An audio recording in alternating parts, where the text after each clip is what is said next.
जय हिंद साथियों, नमस्कार। स्वागत है आप सभी का आपके अपने YouTube channel Mahendra Beawar coaching app पर। तो प्यारे विद्यार्थियों, ये क्लास ओनली स्पेशल हमारे ऐप वाले विद्यार्थियों के लिए। ब्लूप्रिंट के अकॉर्डिंग आपको पता है प्रिय विद्यार्थियों, हमारी दो बुकें हैं भूगोल के अंदर। एक भारत लोग और अर्थव्यवस्था है, एक मानव भूगोल के मूल सिद्धांत हैं। तो इस क्लास के अंदर मैं ब्लूप्रिंट के अकॉर्डिंग आपकी पूरी एक बुक जो है वो कंप्लीट करवाने वाला हूं। फर्स्ट बुक भारत लोग और अर्थव्यवस्था, इस बुक के अंदर आपके टोटल प्रमुख जो भी टॉपिक हैं, ठीक है, 7-8 जो भी टॉपिक हैं वो सभी इस वीडियो के अंदर कवर करवा दूंगा। अब 7-8 टॉपिक कौन कौन से तो वो मैं बता दूं। देखो, ये बुक है आपकी भूगोल की। अगर आपके पास नहीं है तो व्हाट्सएप पर मैसेज करना या ऐप से ऑर्डर कर लेना, ये घर पर पहुंच जाएगी 3 दिन में आपके पास, ठीक है। अगर है तो बहुत अच्छी बात है, नहीं है तो मंगवा लेना। 9 चैप्टर है इस बुक के अंदर, ठीक है।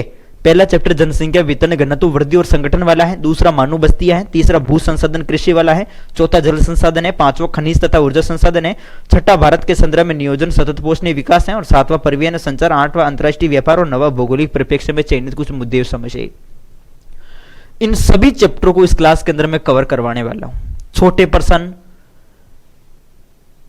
अति लघुत्रात्मक, लघुत्रात्मक, हर प्रकार के क्वेश्चन इसके अंदर करवा दूंगा, जैसा आपके ब्लूप्रिंट में पूछा जाएगा। ये दोनों बुक हैं, एक तो मानव भूगोल के मूल सिद्धांत, एक भारत लोग और अर्थव्यवस्था। दोनों बुक 27-27 नंबर की है। पेपर आपका टोटल 54 नंबर का होगा, 56 नंबर का होगा, ठीक है। तो आज इस वीडियो के अंदर आपके 27 नंबर कवर हो जाएंगे, मतलब कंप्लीट करवा दूंगा। जैसा अगर ब्लूप्रिंट के अकॉर्डिंग पेपर आया तो इससे बाहर क्वेश्चन नहीं जाएगा, ठीक है। चलो प्यारे विद्यार्थियों, मैं स्टार्ट करता हूं। एक बुक हमारी कंप्लीट होने जा रही है, भारत लोग और अर्थव्यवस्था, ठीक है। क्या लिखा आ रहा, रिमाइंडर 2 मिनट रुकिएगा बस प्यारे विद्यार्थियों। हाँ चलो, तो पहला चैप्टर है आपके सामने जनसंख्या वितरण घनत्व वृद्धि और संगठन वाला। 3 नंबर का चैप्टर है ये। मैं आपको नहीं बताऊंगा भाई ये कितने नंबर का कितने नंबर का, इसमें इकाई के रूप में वर्गीकृत किया गया है। भाई इकाई 2 के अंदर ये चैप्टर शामिल है। इकाई फर्स्ट में एक ही चैप्टर जिस 3 नंबर का बता रखा है। तो आपको बस ये मानना है कि भारत लोग और अर्थव्यवस्था बुक जो है वो 27 नंबर की है। ये आपके कंप्लीट हो जाएगा सब। चैप्टर नंबर 1 है जनसंख्या वितरण घनत्व और वृद्धि। इसकी पीडीएफ भी मैं साथ में उपलब्ध करवाऊंगा आपको, इसी क्लास के नीचे दूंगा। ये क्लास ओनली ऐप पर चल रही है, सभी विद्यार्थी ध्यानपूर्वक देखना, मोस्ट इंपोर्टेंट क्लास है ये, ठीक है। मैंने सोचा कि अलग अलग वीडियो को क्या करवाए, एक ही क्लास के अंदर कवर करवा देते, जिससे कि आप आराम से तैयारी कर सको। वीडियो को देख लेना 5 बार, 6 बार, 7 बार। देखो, सन 2011 पहला चैप्टर जनसंख्या वितरण घनत्व और वृद्धि। सन 2011 की जनगणना के अनुसार भारत की जनसंख्या कितनी है? 2011 के अकॉर्डिंग पूछे तो आपको करना है 121 करोड़। लेकिन 2001 की जनगणना के अनुसार भारत की जनसंख्या पूछे तो फिर 102.07 करोड़ करके आई है, ठीक है। ध्यान रखना, 2001-2011 के अनुसार पूछे तो जनसंख्या करनी। जनगणना जो है वो किस सूची का विषय है? तो जनगणना संघ सूची का विषय है। जनगणना संघ सूची का विषय है।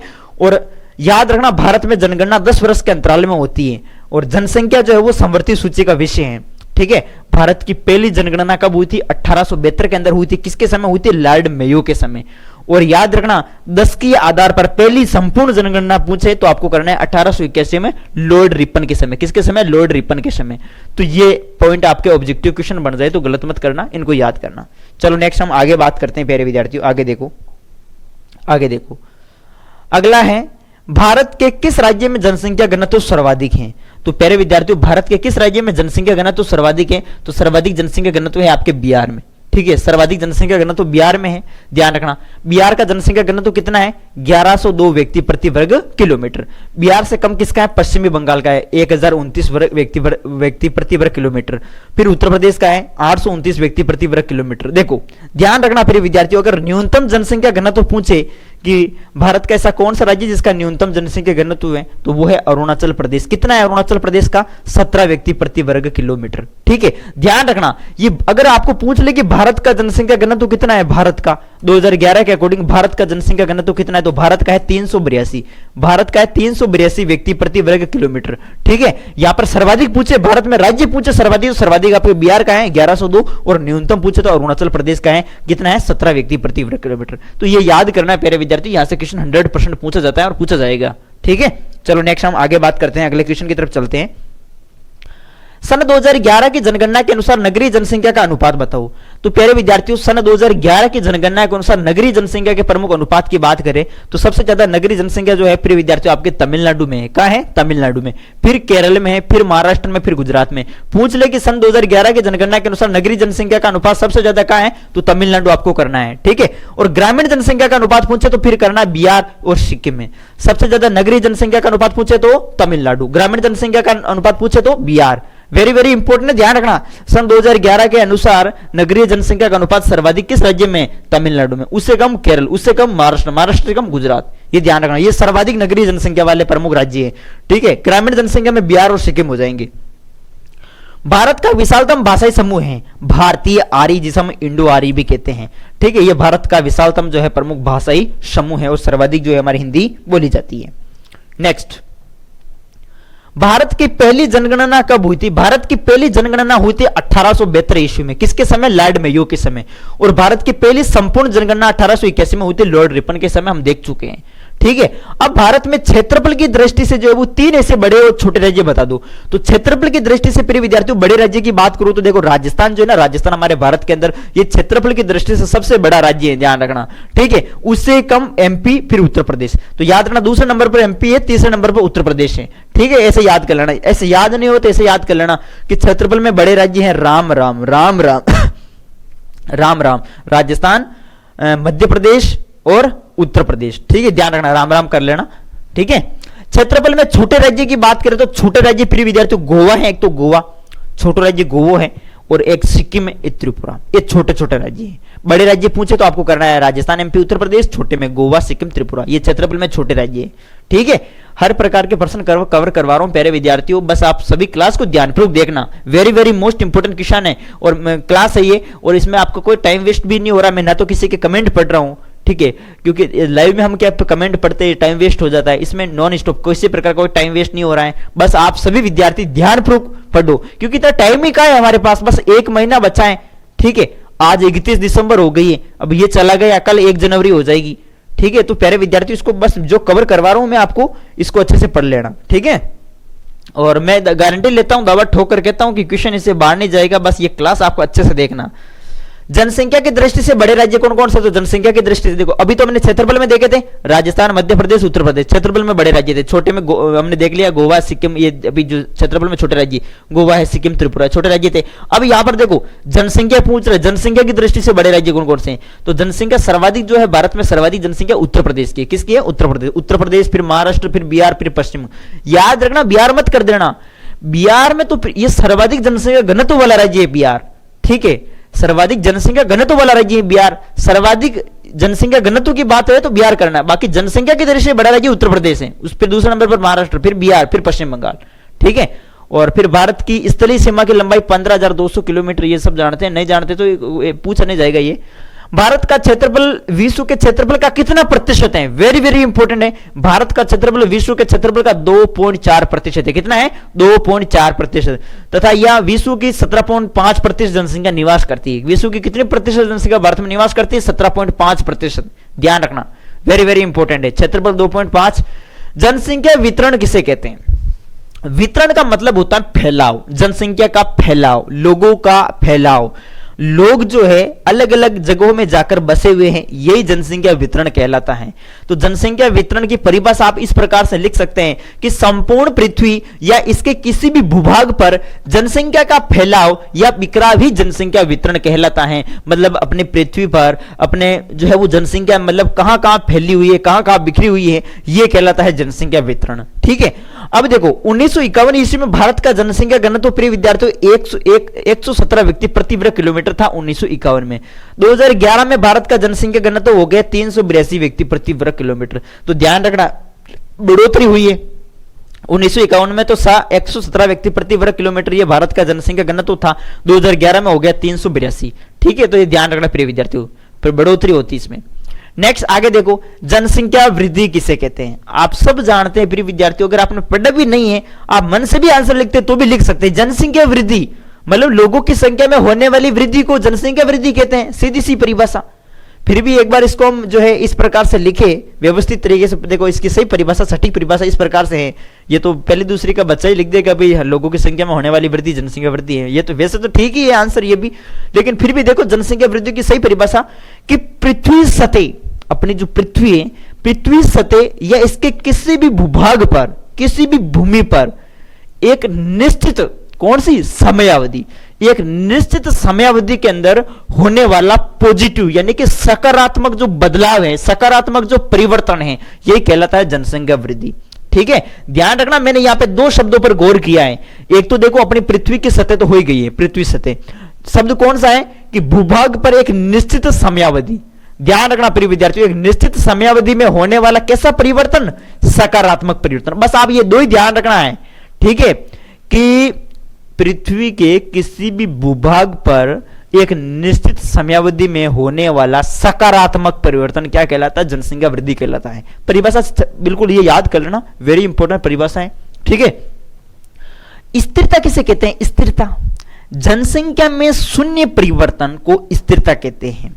ठीक है, जनसंख्या में शून्य परिवर्तन को जनसंख्या स्थिरता कहते हैं। ये परिभाषा आप लिख सकते हैं कि भाई किसी प्रकार का मान लो जैसे पहली प्रावस्था थी उसे स्थिर प्रावस्था भी कह सकते हैं, क्योंकि इसमें जन्म दर भी उच्च था, मृत्यु दर भी उच्च थी।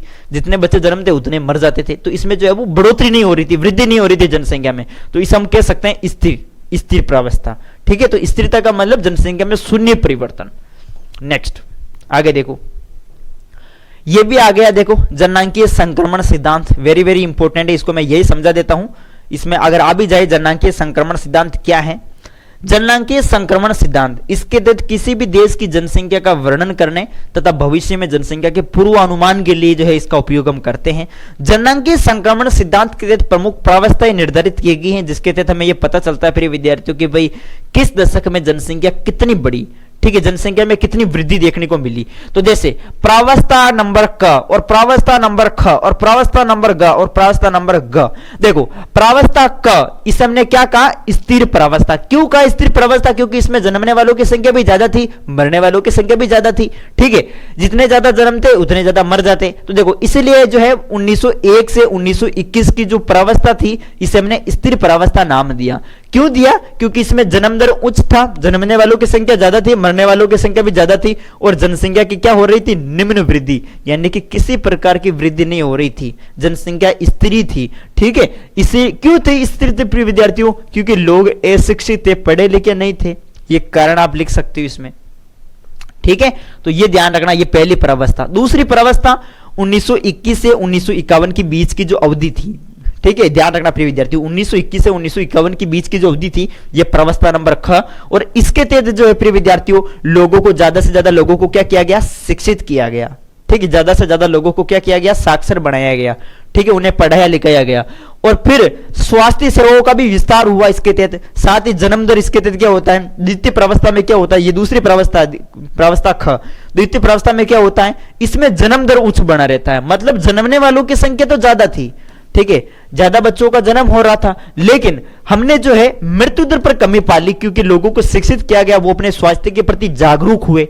ठीक है, तो इस वजह से जो है मृत्यु दर निम्न हो गई, यानी मरने वालों की संख्या में कमी आ गई, और जन्म दर तो वैसे ही रहा, पहले जैसा था वैसे ही, जन्म दर उच्च था, मृत्यु दर में निम्न हो गया। तो इसमें क्या हो रहा है, अब जनसंख्या में हमें वृद्धि देखने को मिली। ठीक है, फिर प्रावस्था ख जो है तृतीय प्रावस्था, तृतीय प्रावस्था 1951 से 1981 के बीच की अवधि। कई बार एग्जाम में यहां से ऑब्जेक्टिव प्रश्न बन जाता है कि किस प्रावस्था को जनसंख्या विस्फोटक अवधि के रूप में देखा जाता है, तो इसी प्रावस्था को, देखो ये दे रखा है ना, विस्फोटक अवधि।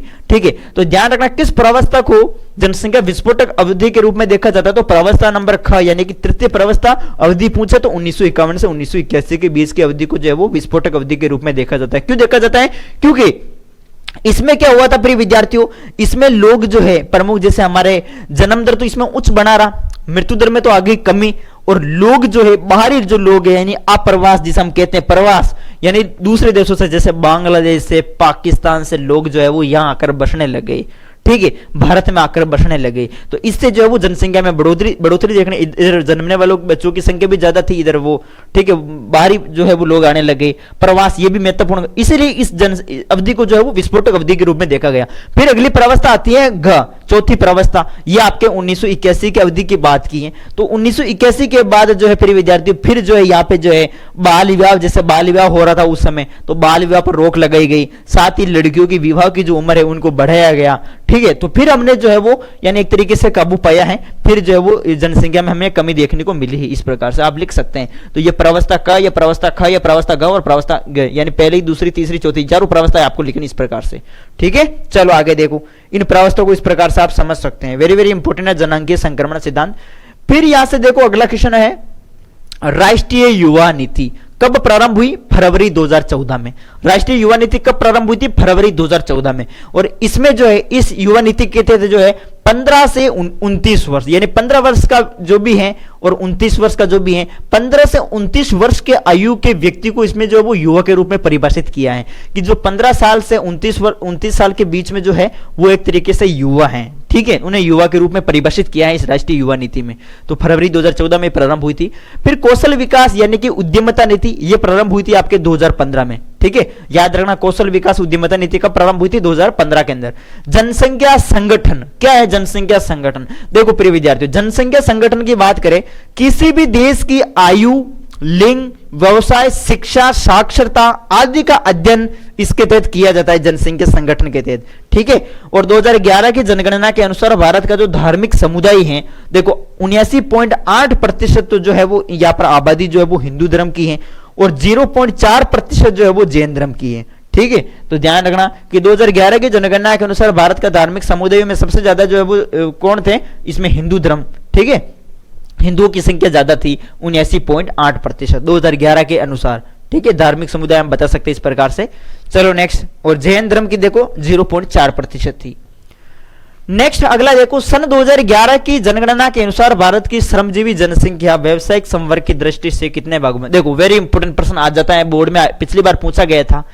सन 2011 की जनगणना के अनुसार भारत की श्रमजीवी जनसंख्या को कितने वर्गों में बांटा गया है? श्रमजीवी जनसंख्या को कितने वर्गों में बांटा गया है व्यवसायिक संवर्ग की दृष्टि से? वेरी वेरी इंपॉर्टेंट है, व्यवसायिक संवर्ग की दृष्टि से जो है भारत की श्रमजीवी जनसंख्या को 2011 के अनुसार, जनगणना के अनुसार कितने भागों में बांटा गया है? तो 4 भागों में। सबसे पहले कृषक आएगा, फिर कृषि मजदूर, फिर घरेलू औद्योगिक श्रमिक और अन्य श्रमिक। तो इस प्रकार से इन्हें 4 भागों में बांटा गया है। ये भी प्रश्न आप याद कर लेना, प्रश्न आएगा, ये इंपॉर्टेंट प्रश्न है, पिछली बार पूछा था ये प्रश्न। ठीक है, अब पिछली बार आया था 2025 के अंदर, तो अब की बार 2026 में इनमें से नहीं आकर तो प्रश्न फिर भी एक बार याद कर लेना। मैं नहीं कह रहा हूं कि इनमें से नहीं आए, क्या पता ये आ जाए क्वेश्चन। अब की बार इसका थोड़ा ज्यादा चांस बन रहा है इस प्रश्न का। श्रमजीवी जनसंख्या में देखो मुख्य श्रमिक, सीमांत श्रमिक, अश्रमिक, यहां से बन सकता है प्रश्न।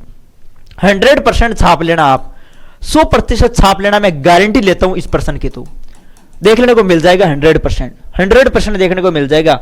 मुख्य श्रमिक, सीमांत श्रमिक और अश्रमिक। देखो जो श्रमजीवी जनसंख्या है इसको 3 भागों के अंदर बांटा गया है। एक तो है मुख्य श्रमिक, और दूसरा है सीमांत श्रमिक, और तीसरा है अश्रमिक। मुख्य श्रमिक ऐसे श्रमिक होते हैं जो एक वर्ष में कम से कम 183 दिन, याद रखना 183 दिन अर्थात जो 6 महीने काम करता है वो तो होता है मुख्य श्रमिक, और जो 6 महीने से कम दिन काम करता है वो होता है सीमांत श्रमिक। या फिर हम ऐसे कह सकते हैं कि एक वर्ष में 183 दिन से कम दिन जो काम करता है या 6 महीने से कम दिन जो काम करता है वो होता है सीमांत श्रमिक, और जो कुछ भी श्रम नहीं करता है वो होता है अश्रमिक। ठीक है, तो ये ध्यान रखना, मुख्य श्रमिक, सीमांत श्रमिक और अश्रमिक तीनों इंपॉर्टेंट है प्रिय विद्यार्थियों। मुख्य श्रमिक किसे कहते हैं, सीमांत श्रमिक किसे कहते हैं, मुख्य श्रमिक और सीमांत श्रमिक में क्या अंतर है, यहां से प्रश्न बढ़ सकता है। याद कर लेना, वेरी वेरी इंपॉर्टेंट है। जो 6 महीने काम करता है, जो 183 दिन से अधिक दिन काम करता है वो तो होता है मुख्य श्रमिक। जो 183 दिन से कम दिन काम करता है, जो 6 महीने से कम दिन काम करता है वो होता है सीमांत श्रमिक, और जो कुछ भी श्रम नहीं करता वो अश्रमिक। ये आप दोनों के बीच इस प्रकार से आप अंतर लिख सकते हो। ठीक है, वेरी इंपॉर्टेंट है, ध्यान रखना। फिर हम आगे बात करते हैं प्यारे विद्यार्थियों, देखो आगे। बस ये हमारा पहला चैप्टर था, जनसंख्या, वितरण, घनत्व, वृद्धि और संगठन। अब हम आगे दूसरा चैप्टर जो हमारा मानव बस्ती, उसकी ओर चलते हैं। ठीक है, उसकी ओर चलते हैं प्यारे विद्यार्थियों, मानव बस्ती की ओर। हम जो है पूरे कवर करेंगे प्यारे विद्यार्थियों, पूरे कंप्लीट करवाएंगे आपको पूरे चैप्टर। आज इस बुक जो है ना आपके भारत, लोग और अर्थव्यवस्था, इस बुक का चौपड़ा साफ करेंगे आज। इसकी खींचड़ी बनाएंगे हम आज। ठीक है, ये दूसरा चैप्टर आपके सामने है, मानव बस्तियां। तो पहले मैं इस चैप्टर के छोटे छोटे प्रश्न कवर करवाऊंगा, फिर क्वेश्चन की ओर चलेंगे, बड़े क्वेश्चन की ओर।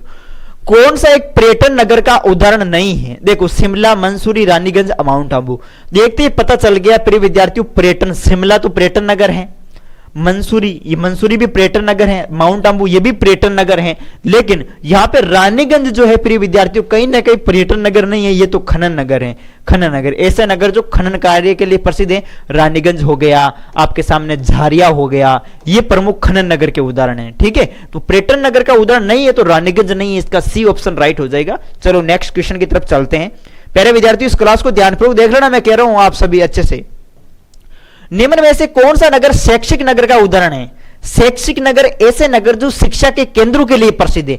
अब शिक्षा के केंद्रों के लिए ऐसे कौन से नगर है प्यारे विद्यार्थियों? रुड़की, ऊटी, नैनीताल, शिमला।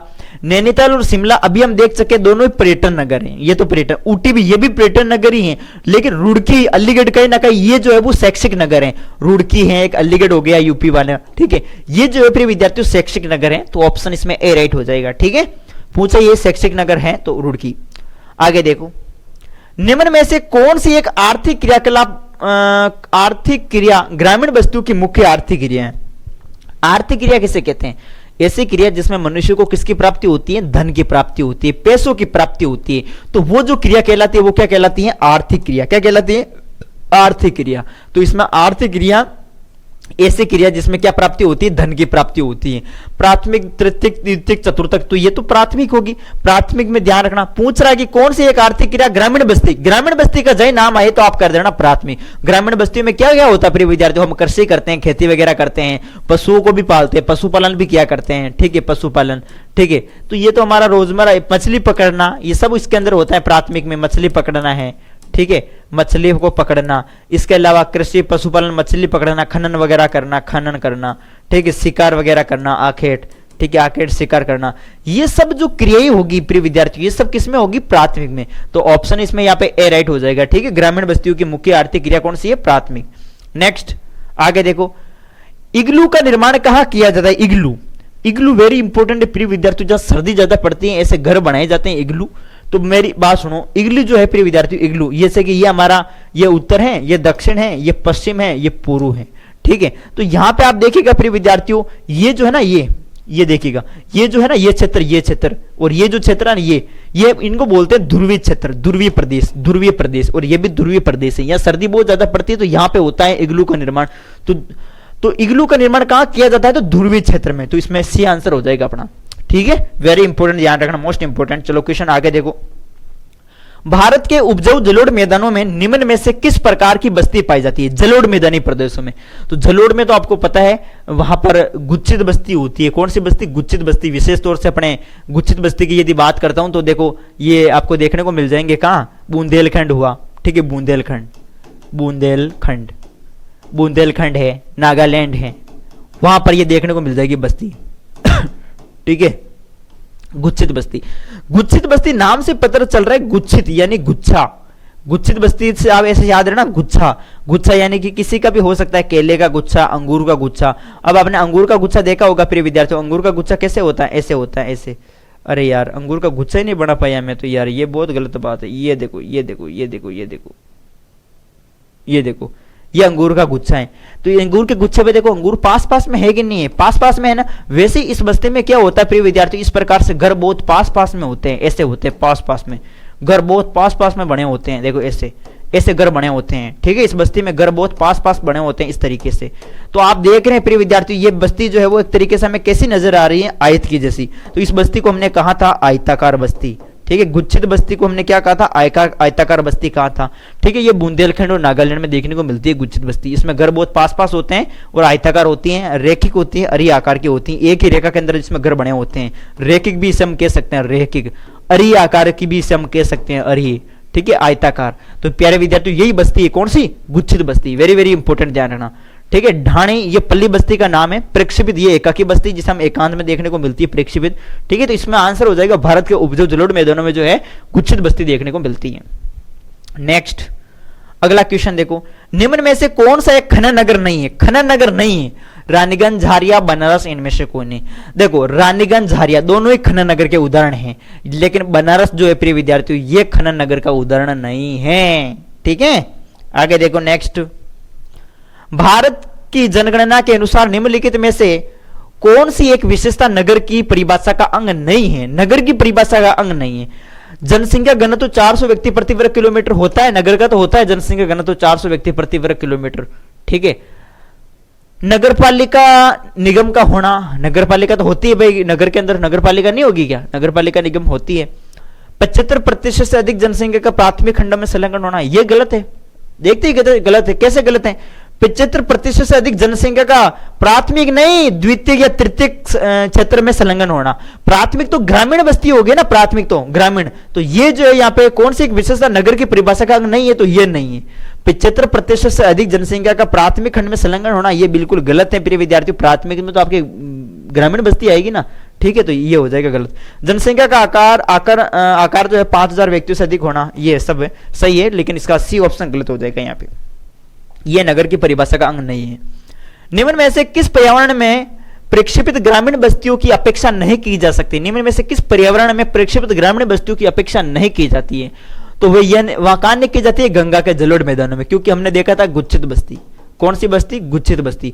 गुच्छित बस्ती में हमने घर कैसे देखे थे? बहुत पास पास होते हैं, इस प्रकार से घर होते हैं, इस प्रकार से घर बहुत पास पास होते हैं गुच्छित बस्ती में। जबकि ये कह रहा है कि निम्न में से किस पर्यावरण में प्रक्षेपित ग्रामीण बस्ती। प्रक्षेपित का मतलब क्या होता है? प्रक्षेपित जिसे हम एकाकी बस्ती भी कहते हैं, इसमें घर बहुत दूर दूर एकांत में होते हैं, जंगलों में होते हैं। तो भाई गंगा के जलोढ़ मैदानों तो अपने गुच्छित बस्ती हो गए ना, तो ये हो जाएगा इसका राइट आंसर कि बस्ती की अपेक्षा नहीं की जाती तो गंगा के जलोढ़ मैदान। बाकी हिमालय की निचली घाटियों ये तो सही है भाई, यहाँ पर तो प्रक्षेपित ग्रामीण बस्ती की अपेक्षा की जा सकती है। हिमालय की निचली घाटियों में घर बहुत दूर दूर ही होते हैं, छत्तीसगढ़ वगैरह में। राजस्थान का शुष्क और अशुष्क प्रदेश, उत्तर पूर्वी वन और पहाड़ियां, ये सब सही, लेकिन यहाँ पे ऑप्शन ए गलत हो जाएगा। ठीक है, नेक्स्ट। निम्नलिखित नगरों में से कौन सा नगर धार्मिक नगरों का एक उदाहरण है? धार्मिक नगरों का उदाहरण है ऐसे नगर जो धार्मिक कार्य के लिए प्रसिद्ध हो। ठीक है, इसमें शिमला है, झरिया है, सहारनपुर है, उज्जैन है। तो धार्मिक नगरों में कौन है रे प्यारे विद्यार्थियों? धार्मिक नगर तो देखो उज्जैन अगर आ रही मन है, उज्जैन है कि नहीं? कोनी उज्जैन ही है, उज्जैन धार्मिक नगर है। ठीक है, तो इसमें आप डी आंसर कर देना, डी, वेरी इंपॉर्टेंट। नेक्स्ट, निम्न में से किस प्रकार की बस्तियां सड़क, नदी या नहर के किनारे होती है? तो वो आपके बस्ती हो जाएगी कौन सी? रेखिक, एक ही रेखा में। भाई किस प्रकार की बस्ती सड़क, नदी या नहर? जैसे मान लो ये सड़क गुजर रही है, इसके किनारे और इस प्रकार से घर बने होंगे एक ही रेखा में। ठीक है, तो ये रेखिक प्रतिरूप को दर्शाएगी अपने। ठीक है, तो ऑप्शन सी राइट हो जाएगा इसमें। नेक्स्ट आगे देखो, वे स्थान जहां नगरपालिका तथा कैंटोनमेंट बोर्ड होता है कहलाते हैं, तो वो प्रशासनिक नगर कहलाते हैं। क्या कहलाते हैं? प्रशासनिक नगर, ऐसे नगर जो प्रशासन कार्य के लिए प्रसिद्ध है। ठीक है, तो ऑप्शन सी राइट हो जाएगा इसमें। नेक्स्ट, निम्न में से कौन सा एक प्राचीन नगर का उदाहरण है? प्राचीन नगर, लखनऊ, पाटलिपुत्र, गोवा, सूरत, पाटलिपुत्र, पटना, ये एक प्राचीन नगर का उदाहरण है। ठीक है, ध्यान रखना, प्राचीन नगर का उदाहरण। यहां से ऐसे आएगा प्रश्न आपके ऑब्जेक्टिव में, देखो कौन सा प्राचीन है, कौन सा मध्यकालीन नगर है। विश्व में 10 लाख की आबादी को पार करने वाला पहला नगर कौन सा था? 10 लाख की आबादी को पार करने वाला पहला नगर पूछ रहा है यहाँ पे। देखो लंदन है, न्यूयॉर्क है, दिल्ली है, इसके अलावा बीजिंग है। 10 लाख की आबादी को पार करने वाला पहला नगर कौन सा? तो प्रिय विद्यार्थियों लंदन। लंदन जो है प्रिय विद्यार्थी ध्यान रखना आप सभी, ये जो है वो 10 लाख की आबादी को पार करने वाला पहला नगर है। वेरी वेरी इंपॉर्टेंट है ये। ठीक है, नेक्स्ट हम आगे बात करते हैं। अगला क्वेश्चन है, निम्न नगरों में से कौन सा नगर औद्योगिक नगर का एक उदाहरण है? औद्योगिक नगर ऐसे नगर जो उद्योगों के लिए प्रसिद्ध है, जहां कारखाने वगैरह अधिक लगे हुए हैं, उद्योग धंधे अधिक लगे हुए हैं, तो ऐसे नगर जो उद्योग के लिए प्रसिद्ध है। वाराणसी, मोदीनगर, अंबाला, शिमला। तो आपको पता है यहाँ पे अंबाला हो गया, साथ ही में जालंधर हो गया। ये जो नगर है प्रिय विद्यार्थियों, ये खनन नगर उदाहरण है। खनन नगर को चाहे औद्योगिक नगर को बात एक ही है ना, तो ऑप्शन इसमें सी राइट हो जाएगा। ठीक है नहीं, कौन सा नगर औद्योगिक नगर का उदाहरण है? तो अंबाला हो जाएगा यहाँ पे। Very important question. नेक्स्ट, वर्ष 2011 में भारत में नगरीकरण का स्तर प्रतिशत था 20%, 31.16%, 50% या 60.5%। भारत में नगरीकरण का जो स्तर है प्रिय विद्यार्थी वो प्रतिशत में कितना था? 31.16%। बी ऑप्शन हो जाएगा इसमें, बी 31.16%। नेक्स्ट, निम्न में से कौन सा एक गैरिसन नगर का उदाहरण है? गैरिसन नगर ऐसे नगर जो छावनी नगर होते हैं, ध्यान रखना, गैरिसन नगर को क्या कह सकते हैं? छावनी नगर। ऐसे नगर जो छावनी नगर होते हैं उन्हें गैरिसन नगर कहते हैं। गैरिसन नगर छावनी नगर ही होते हैं। इनका उदाहरण यहां पे पूछ रहा है, देखो अंबाला भी होता है, जालंधर भी होता है, बबीना भी होता है, उपर्युक्त सभी इसका राइट आंसर हो जाएगा गैरिसन नगर। ठीक है, याद रखना। नेक्स्ट आगे देखो, आयताकार, अरीय तथा रेखिक आकृतियां निम्न में से कौन सी बस्ती में प्रस्तुत होती हैं? आयताकार। अब प्रिय विद्यार्थियों, मैंने आपको बताया था ऐसी बस्ती जिसमें घर बहुत पास पास में होते हैं, आयत के आकार की होती हैं, ऐसे घर होते हैं उसमें, ऐसे घर देखने को मिलते हैं। ऐसे तो ऐसे घर देखने को मिलते, तो इस प्रकार से ये आयत जैसी संरचना बढ़ रही है, तो वो कौन सी बस्ती हुई? गुच्छित बस्ती हुई ना। तो ऑप्शन इसमें यहाँ पे ए राइट हो जाएगा। ठीक है, नेक्स्ट आगे देखो, अगला क्वेश्चन देखो, किसी भी प्रकार के घरों का संकुल जिसमें मनुष्य रहते हैं क्या कहलाता है? वो मानव बस्ती कहलाती है। क्या कहलाती है? मानव बस्ती। जहां इंसान रहता है, मानव रहता है, ठीक है, उसका पूरा जो है परिवार रहता है, तो वो मानव बस्ती हुई। इस प्रकार से लिख सकते हो आप सभी। फिर हम आगे बात करते हैं, देखो अगला क्वेश्चन है, अगला क्वेश्चन है कि निम्न में से कौन सा एक प्राचीन नगर का उदाहरण है? प्राचीन में पाटलिपुत्र हो जाएगा, पाटलिपुत्र, ऑप्शन नंबर बी, ये प्राचीन नगर का उदाहरण है। ठीक है, नेक्स्ट आगे क्वेश्चन है, नगरीय संकुल का अर्थ है? नगरीय संकुल का अर्थ होता है प्रिय विद्यार्थियों एक नगरीय क्षेत्र जिसके चारों ओर नगरों की एक श्रृंखला होती है। मान लो जैसे ये नगर है और उसके चारों ओर हमें जो है नगरों की इस प्रकार से जो है वो श्रृंखला देखने को मिलती है, तो वो होता है प्रिय विद्यार्थियों आपके सामने जो है नगरीय संकुल। ऑप्शन इसमें ए राइट हो जाएगा, नगरों में संकुलन बढ़ना। हाँ वैसे यहाँ ए तथा बी दोनों हो जाएगा, इसमें ऑप्शन नंबर सी राइट हो जाएगा।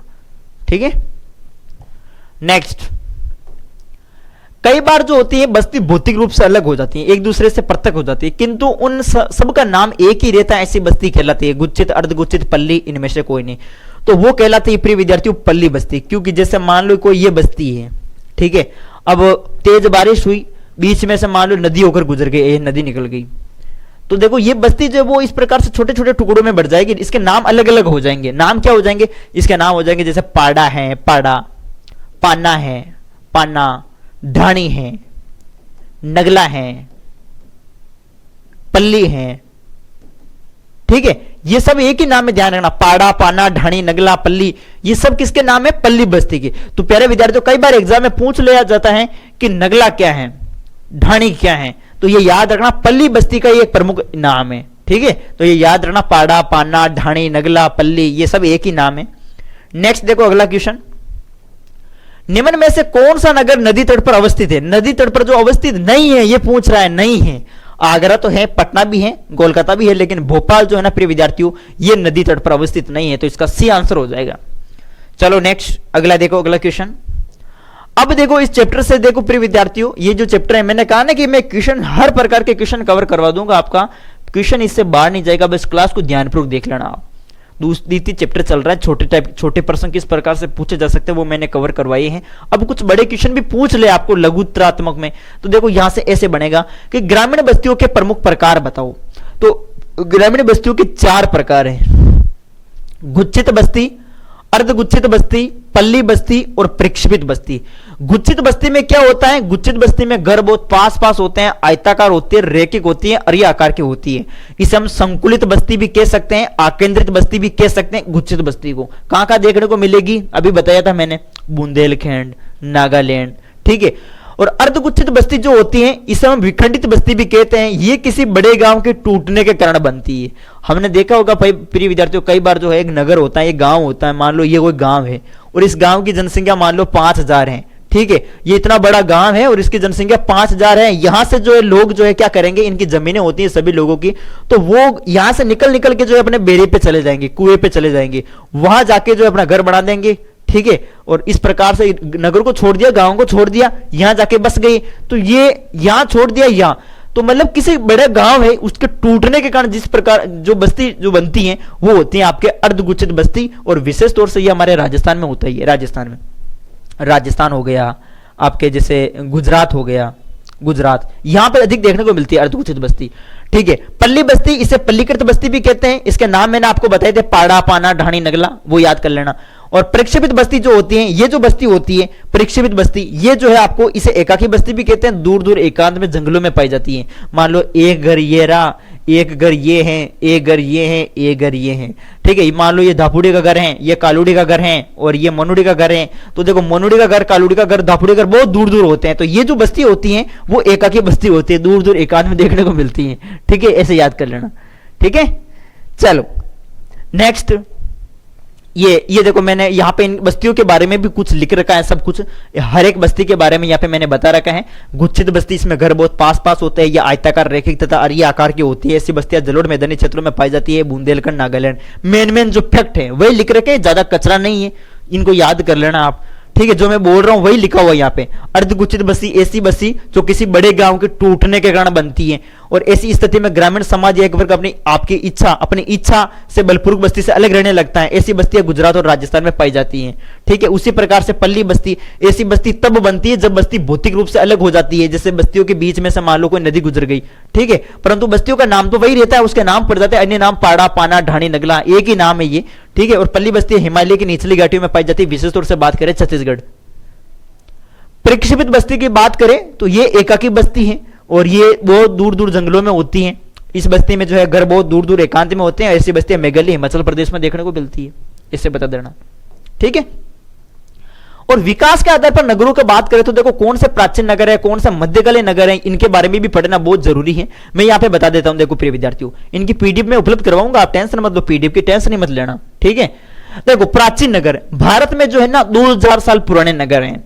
इनमें से बहुत सारे नगर जो है, कई ऐसे नगर जो धार्मिक व सांस्कृतिक कारणों के लिए प्रसिद्ध हैं, ठीक है। जैसे कि इलाहाबाद, अभी हमने देखा था, पाटलिपुत्र, वाराणसी है, ठीक है। आप लिख सकते हैं इलाहाबाद, वाराणसी, पाटलिपुत्र, पटना, ये प्राचीन नगर के उदाहरण है। प्राचीन नगर के उदाहरण ये याद कर लेना, यही आपके बुक में यही दे रखे हैं, यही पूछेगा कि कौन सा प्राचीन नगर का उदाहरण है। ऑप्शन में ये दे रखे होंगे 100%, ठीक है। मध्यकालीन नगर, इनका विकास राजा रजवाड़ों मुगलों ने किया था। कौन कौन सा मध्यकालीन नगर है, तो दिल्ली है, आगरा है, जयपुर, जैसा आपके बुक में दे रखा है, बस ये याद कर लेना, ठीक है। मध्यकालीन नगर राजा रजवाड़ों ने जिनका निर्माण किया था। आधुनिक नगर जो अभी के हैं, इनका विकास अभी जो है वो अंग्रेजों ने यही किया, अंग्रेजों ने किया था, यूरोपियन ने, ठीक है। और उदाहरण जैसे सूरत है, गोवा है, कोलकाता है, मद्रास है, ये आधुनिक नगर है, ठीक है। आजादी के बाद बहुत से नगरों का विकास हुआ, जैसे चंडीगढ़, दुर्गापुर, भिलाई आदि, ये सब आधुनिक नगर ही है, ठीक है। तो याद रखना प्रिय विद्यार्थियों, कार्य के आधार पर नगरों को 3 भागों में बांटा गया है, नहीं जनसंख्या के आधार पर, जिसमें आप आधुनिक नगर, मध्यकालीन नगर, प्राचीन नगर, इनके बारे में बता देना, वेरी वेरी इंपॉर्टेंट। ये जनसंख्या के आधार पर तो ये हैं, जनसंख्या के आधार पर प्रमुख नगर, जैसे इनको देखते हैं, नगर, महानगर और मेगा नगर। ये नगर किसे कहेंगे, जब जनसंख्या मान लो 1 लाख से अधिक हो जाएगी तो वो नगर कहलाएगा। जब जनसंख्या 10 से 50 लाख के बीच होगी तो वो महानगर कहलाएगा। जब जनसंख्या 50 लाख से अधिक हो जाएगी तो वो मेगा नगर कहलाएगा। तीनों की परिभाषा याद कर लेना, वेरी इंपॉर्टेंट है। एक प्रश्न आता है वो देखो मिलियन सिटी वाला, वो कई बार हम कंफ्यूज हो जाते हैं, मिलियन सिटी किससे कहते हैं, इसमें कितनी जनसंख्या होगी, मिलियन सिटी। तो मिलियन सिटी में देखो प्रिय विद्यार्थियों, एक तरीके से महानगर को आप समझ सकते हो, क्योंकि 1 मिलियन बराबर क्या होता है, 10 लाख होता है। 1 मिलियन बराबर क्या होता है, 10 लाख होता है। तो आप इसमें ऐसी परिभाषा लिख सकते हैं, जब किसी नगर की जनसंख्या 10 लाख से अधिक हो जाती है, 10 लाख से अधिक हो जाती है तो वो मिलियन सिटी कहलाती है, ठीक है। ऐसे बता देना आप। चलो एक इस चैप्टर से पूछा जाता है सन नगर, वो भी देख लो, मैं यहां पे बता देता हूं। सन नगर वेरी वेरी इंपॉर्टेंट है। सन नगर 2 या 2 से अधिक नगरों के आपस में मिलने से किसका निर्माण होता है, सन नगर का निर्माण होता है, ठीक है। कार्य के आधार पर नगरों की बात करें, और सन नगर शब्द का प्रयोग याद रखना कब हुआ था, 1915 में हुआ था, पैट्रिक गिडीज ने किया था। पैट्रिक गिडीज ने 1915 में सन नगर शब्द का, ये भी याद कर लेना। और देखो कार्य के आधार पर नगरों की बात करें तो आपके सामने प्रशासनिक नगर है, औद्योगिक नगर है, परिवहन नगर है, ये देख लो आप सभी, यही से प्रश्न बनता है। देखो प्यारे विद्यार्थियों, आप सभी देख लो इनको अच्छे से। ये देखो प्रशासन नगर, ऐसे नगर होते हैं जहां उच्च स्तर के प्रशासनिक मुख्यालय होते हैं, जैसे कि चंडीगढ़, दिल्ली, भोपाल, ये प्रशासनिक नगर हैं। और औद्योगिक नगर, ऐसे नगर जहां उद्योग अधिक होते हैं, ऐसे नगर होते हैं जहां उद्योग अधिक होते हैं, जैसे मुंबई है, जमशेदपुर है, भिलाई है। परिवहन नगर, ये नगर आयात और निर्यात के कार्य में लगे रहते हैं, जैसे कांडला, विशाखापट्टनम, कोच्चि, ये इनके उदाहरण। आप एक बार इनको पढ़ेंगे तो याद हो जाएगा ना, वेरी इजी है क्वेश्चन। ऑब्जेक्टिव आएगा, ज्यादा बड़ा नहीं आएगा, छोटा ही बढ़ेगा, या तो अति लघु उत्तरार्थ में पूछेगा कि खनन नगर किसे किसे कहते हैं, इसके उदाहरण लिखिएगा। वाणिज्यिक नगर, ऐसे नगर जो व्यापार व वाणिज्य के लिए प्रसिद्ध हो, जैसे कोलकाता, सतना, ये लिख देना। खनन नगर, ऐसे नगर जो खनन कार्य के लिए प्रसिद्ध हो, जैसे रानीगंज है, झारिया है, दोनों उदाहरण लिख देना। ये छावनी नगर, ऐसे नगर को गैरीसन नगर भी कहते हैं, और ये छावनी के लिए प्रसिद्ध होते हैं, जैसे अंबाला, जालंधर, बबीना, ये इसी का उदाहरण है। बबीना भी इसी का उदाहरण है। तीनों उदाहरण याद ना, जालंधर, जालंधर, अंबाला और बबीना। ठीक है, चलो नेक्स्ट। धार्मिक नगर देखो, ऐसे नगर जो धार्मिक महत्व के लिए प्रसिद्ध है, जैसे हरिद्वार, वाराणसी। शैक्षणिक नगर, ऐसे नगर जो शिक्षा के केंद्रों के लिए प्रसिद्ध है, नई दिल्ली, रुड़की, अलीगढ़। पर्यटन नगर, ऐसे नगर जो पर्यटन के लिए प्रसिद्ध है, जो जहां लोग घूमने के लिए जाते हैं, जैसे नैनीताल, शिमला, मंसूरी, जोधपुर, जैसलमेर, ये पर्यटन नगर है। पर्यटन के तौर पर हम घूमने के लिए जाते हैं। जैसलमेर साइड में बहुत सारे लोग जाते हैं क्योंकि रेगिस्तान है, वहां पे लोग जो है वो घूमने के लिए जाते हैं, आनंद लेने के लिए। जोधपुर में वहां दुर्ग देखने के लिए, किले वगैरह देखने के लिए जाते हैं। शिमला, नैनीताल, मंसूरी, ठीक है, माउंट आबू, ये भी माउंट आबू भी इसी का उदाहरण है, पर्यटन नगर का। ठीक है, तो ऐसे आप लिख सकते हैं। तो ये जो चैप्टर है हमारा दूसरा, ये भी कवर हुआ प्रिय विद्यार्थियों, मानो बस्ती वाला। अब अगला जो चैप्टर है वो हम कवर करते हैं इनको क्वेश्चन के माध्यम से। और देखो, उत्तरी पूर्वी भारत में स्थानांतरित कृषि की प्रथा को क्या कहते हैं? लदांग, मिल्पा, रोको, झूम। उत्तरी पूर्वी भारत में स्थानांतरित कृषि की प्रथा को क्या कहा जाता है? वेरी वेरी इंपॉर्टेंट क्वेश्चन है। उत्तरी पूर्वी भारत में स्थानांतरित कृषि की प्रथा को क्या कहा जाता है? लदांग कहते हैं, रोको तो नहीं कहते हैं, रोका तो नहीं कहते हैं, झूम भी नहीं कहते हैं। या तो होगा लदांग या होगा मिल्पा। क्या होगा? उत्तरी पूर्वी भारत में स्थानांतरित कृषि की प्रथा को क्या कहते हैं? वेरी वेरी इंपॉर्टेंट क्वेश्चन है, बताओ क्या कहते हैं? लदांग क्या कहते हैं प्यारे विद्यार्थियों? इन दोनों में से होगा कोई एक आंसर होगा, मेरे हिसाब से तो लदांग होगा। एक बार देख लेना आप सभी, ठीक है। ऑप्शन ए राइट होना चाहिए मेरे हिसाब से, एक बार चेक कर लेना आप। निम्नलिखित में से कौन सी रोपण फसल है? रोपण ऐसी फसल है जिसको इनकी जो शुरुआत है वो यूरोपियन कंट्रीज से इसकी शुरुआत होती है। रोपण फसलें में चाय, कॉफी, कपास, गन्ना, रबड़, ये रोपण फसलें हैं। तो भाई गेहूं यहां पे रोपण फसल नहीं है, तो ऑप्शन इसमें ए राइट हो जाएगा। भारत में गेहूं उत्पादन में अग्रणी राज्य कौन सा है? गेहूं में यूपी है, उत्तर प्रदेश। डी आंसर हो जाएगा इसमें, ठीक है। निम्न में से कौन सबसे महत्वपूर्ण जूट उत्पादक क्षेत्र है? जूट उत्पादक क्षेत्र कौन सा है यहाँ पे? Krishna delta, Ganga delta, Narmada delta, Kaveri delta. Very very important है जूट उत्पादक क्षेत्र। इसका आंसर मुझे बताओ फटाफट, जल्दी मैं आता हूं अभी 2 मिनट के लिए, बस फटाफट इसका आंसर आप एक बार चेक करो और फटाफट बताओ मुझे।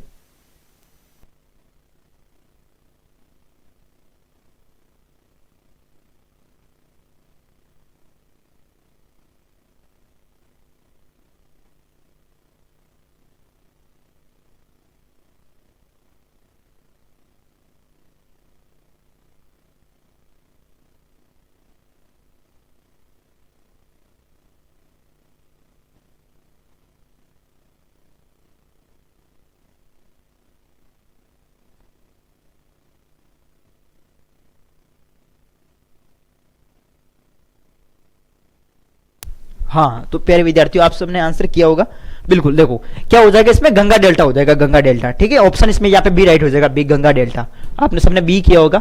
कौन सा सबसे जूट उत्पादक क्षेत्र है? गंगा डेल्टा हो जाएगा। चलो नेक्स्ट। और इसका क्या बताया आप सभी ने? इसमें क्या किया आपने?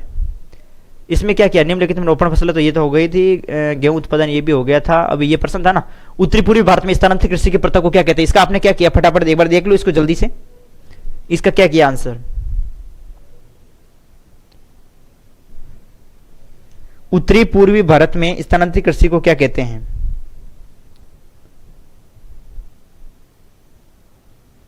बताओ बताओ बताओ। Very good very good very good.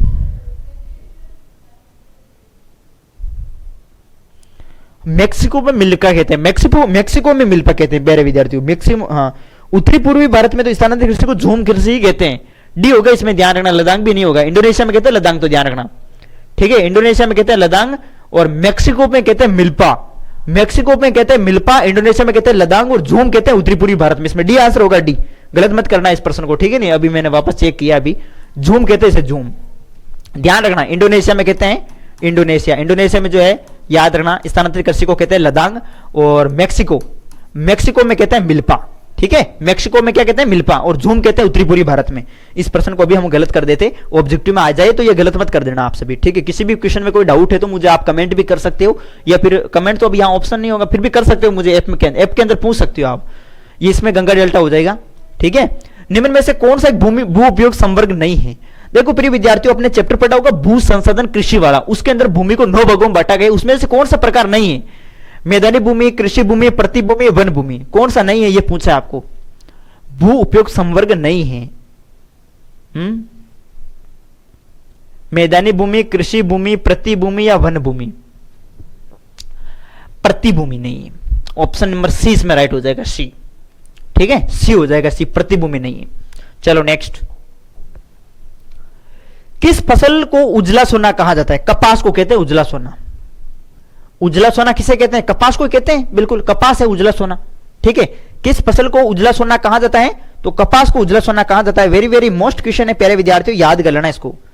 ठीक है, उजला सोना कहो, चाहे आप सफेद सोना भी इसे कह सकते हैं, सफेद सोना, उजला सोना। ठीक है, कपास को कहा जाता है। ठीक है, ध्यान रखना, वेरी मोस्ट क्वेश्चन है ये। चलो आगे देखो अगला क्वेश्चन। बिट्ठल नामक कीड़ा किस फसल के बागान में लगाया जाता है? बिट्ठल, रबड़, कपास, गन्ना या कहवा? बिट्ठल नामक कीड़ा वेरी इंपॉर्टेंट है, बताओ रबड़ है, कपास है या गन्ना है या गेहवा है? यह प्रश्न भी एग्जाम में पूछा जाता है प्रिय विद्यार्थियों। बिट्ठल नामक कीड़ा किस फसल के बागान में लगाया जाता है? बागों के अंदर बताओ। बिट्ठल नामक कीड़ा भी कपास में हो जाएगा। ठीक है, बिट्ठल नामक कीड़ा, ध्यान रखना प्रिय विद्यार्थी, ये भी आपके कपास में। ऑप्शन नंबर इसमें यहां पे बी राइट हो जाएगा। नेक्स्ट, भारत की निम्नलिखित मिट्टियों में से कपास की खेती के लिए कौन सी सर्वाधिक उपयुक्त मिट्टी है? रेगुर मिट्टी, लेटेराइट मिट्टी, जलोढ़ मिट्टी, लाल मिट्टी? लेटेराइट मिट्टी भी नहीं होगा, जलोढ़ मिट्टी भी नहीं होगा, लाल मिट्टी भी नहीं होगा, रेगुर मिट्टी होगा जिसे हम काली मिट्टी कहते हैं। ठीक है, काली मिट्टी जो है ना प्रिय विद्यार्थियों, कपास की खेती के लिए उपयुक्त मानी जाती है। ठीक है, इसमें जो है वो कपास सर्वाधिक इसका उत्पादन होता है कपास का। तो ऑप्शन इसमें ए राइट हो जाएगा, रेगुर मिट्टी। झूमिंग कृषि की जाती है, कहां की जाती है? उत्तर प्रदेश में, पंजाब में, बिहार में, असम में। झूम खेती ये की जाती है असम के अंदर। ठीक है, असम में की जाती है। ऑप्शन इसमें यहां पे डी राइट हो जाएगा, झूमिंग कृषि। नेक्स्ट, बांस ड्रिप सिंचाई प्रणाली प्रसिद्ध है बिहार में, पंजाब में, मेघालय में या केरल में? तो ये आपके मेघालय में होगा, इसमें सी आंसर। ध्यान रखना, वेरी इंपॉर्टेंट क्वेश्चन है। बांस ड्रिप सिंचाई प्रणाली क्या होता है? इसमें क्या होता है प्रिय विद्यार्थियों?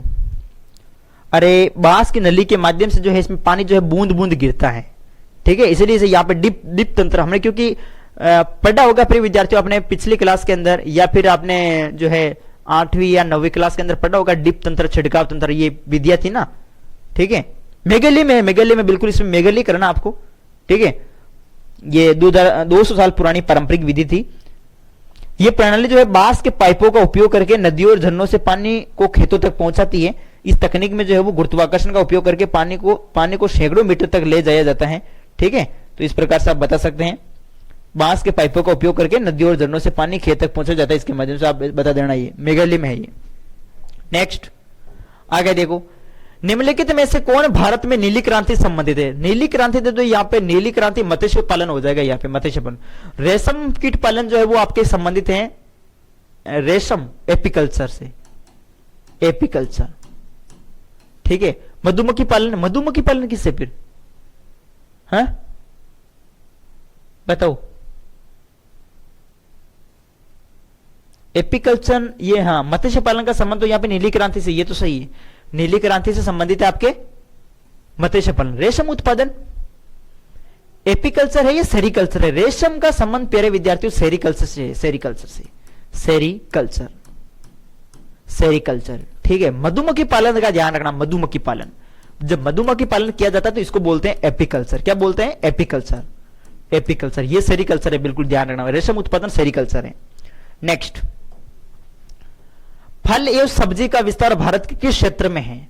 हिमालय क्षेत्र, दक्कन क्षेत्र, मरुस्थलीय क्षेत्र, इनमें से कोई नहीं। तो ये हो जाएगा आपके हिमालय क्षेत्र में, ऑप्शन नंबर ए राइट हो जाएगा इसमें।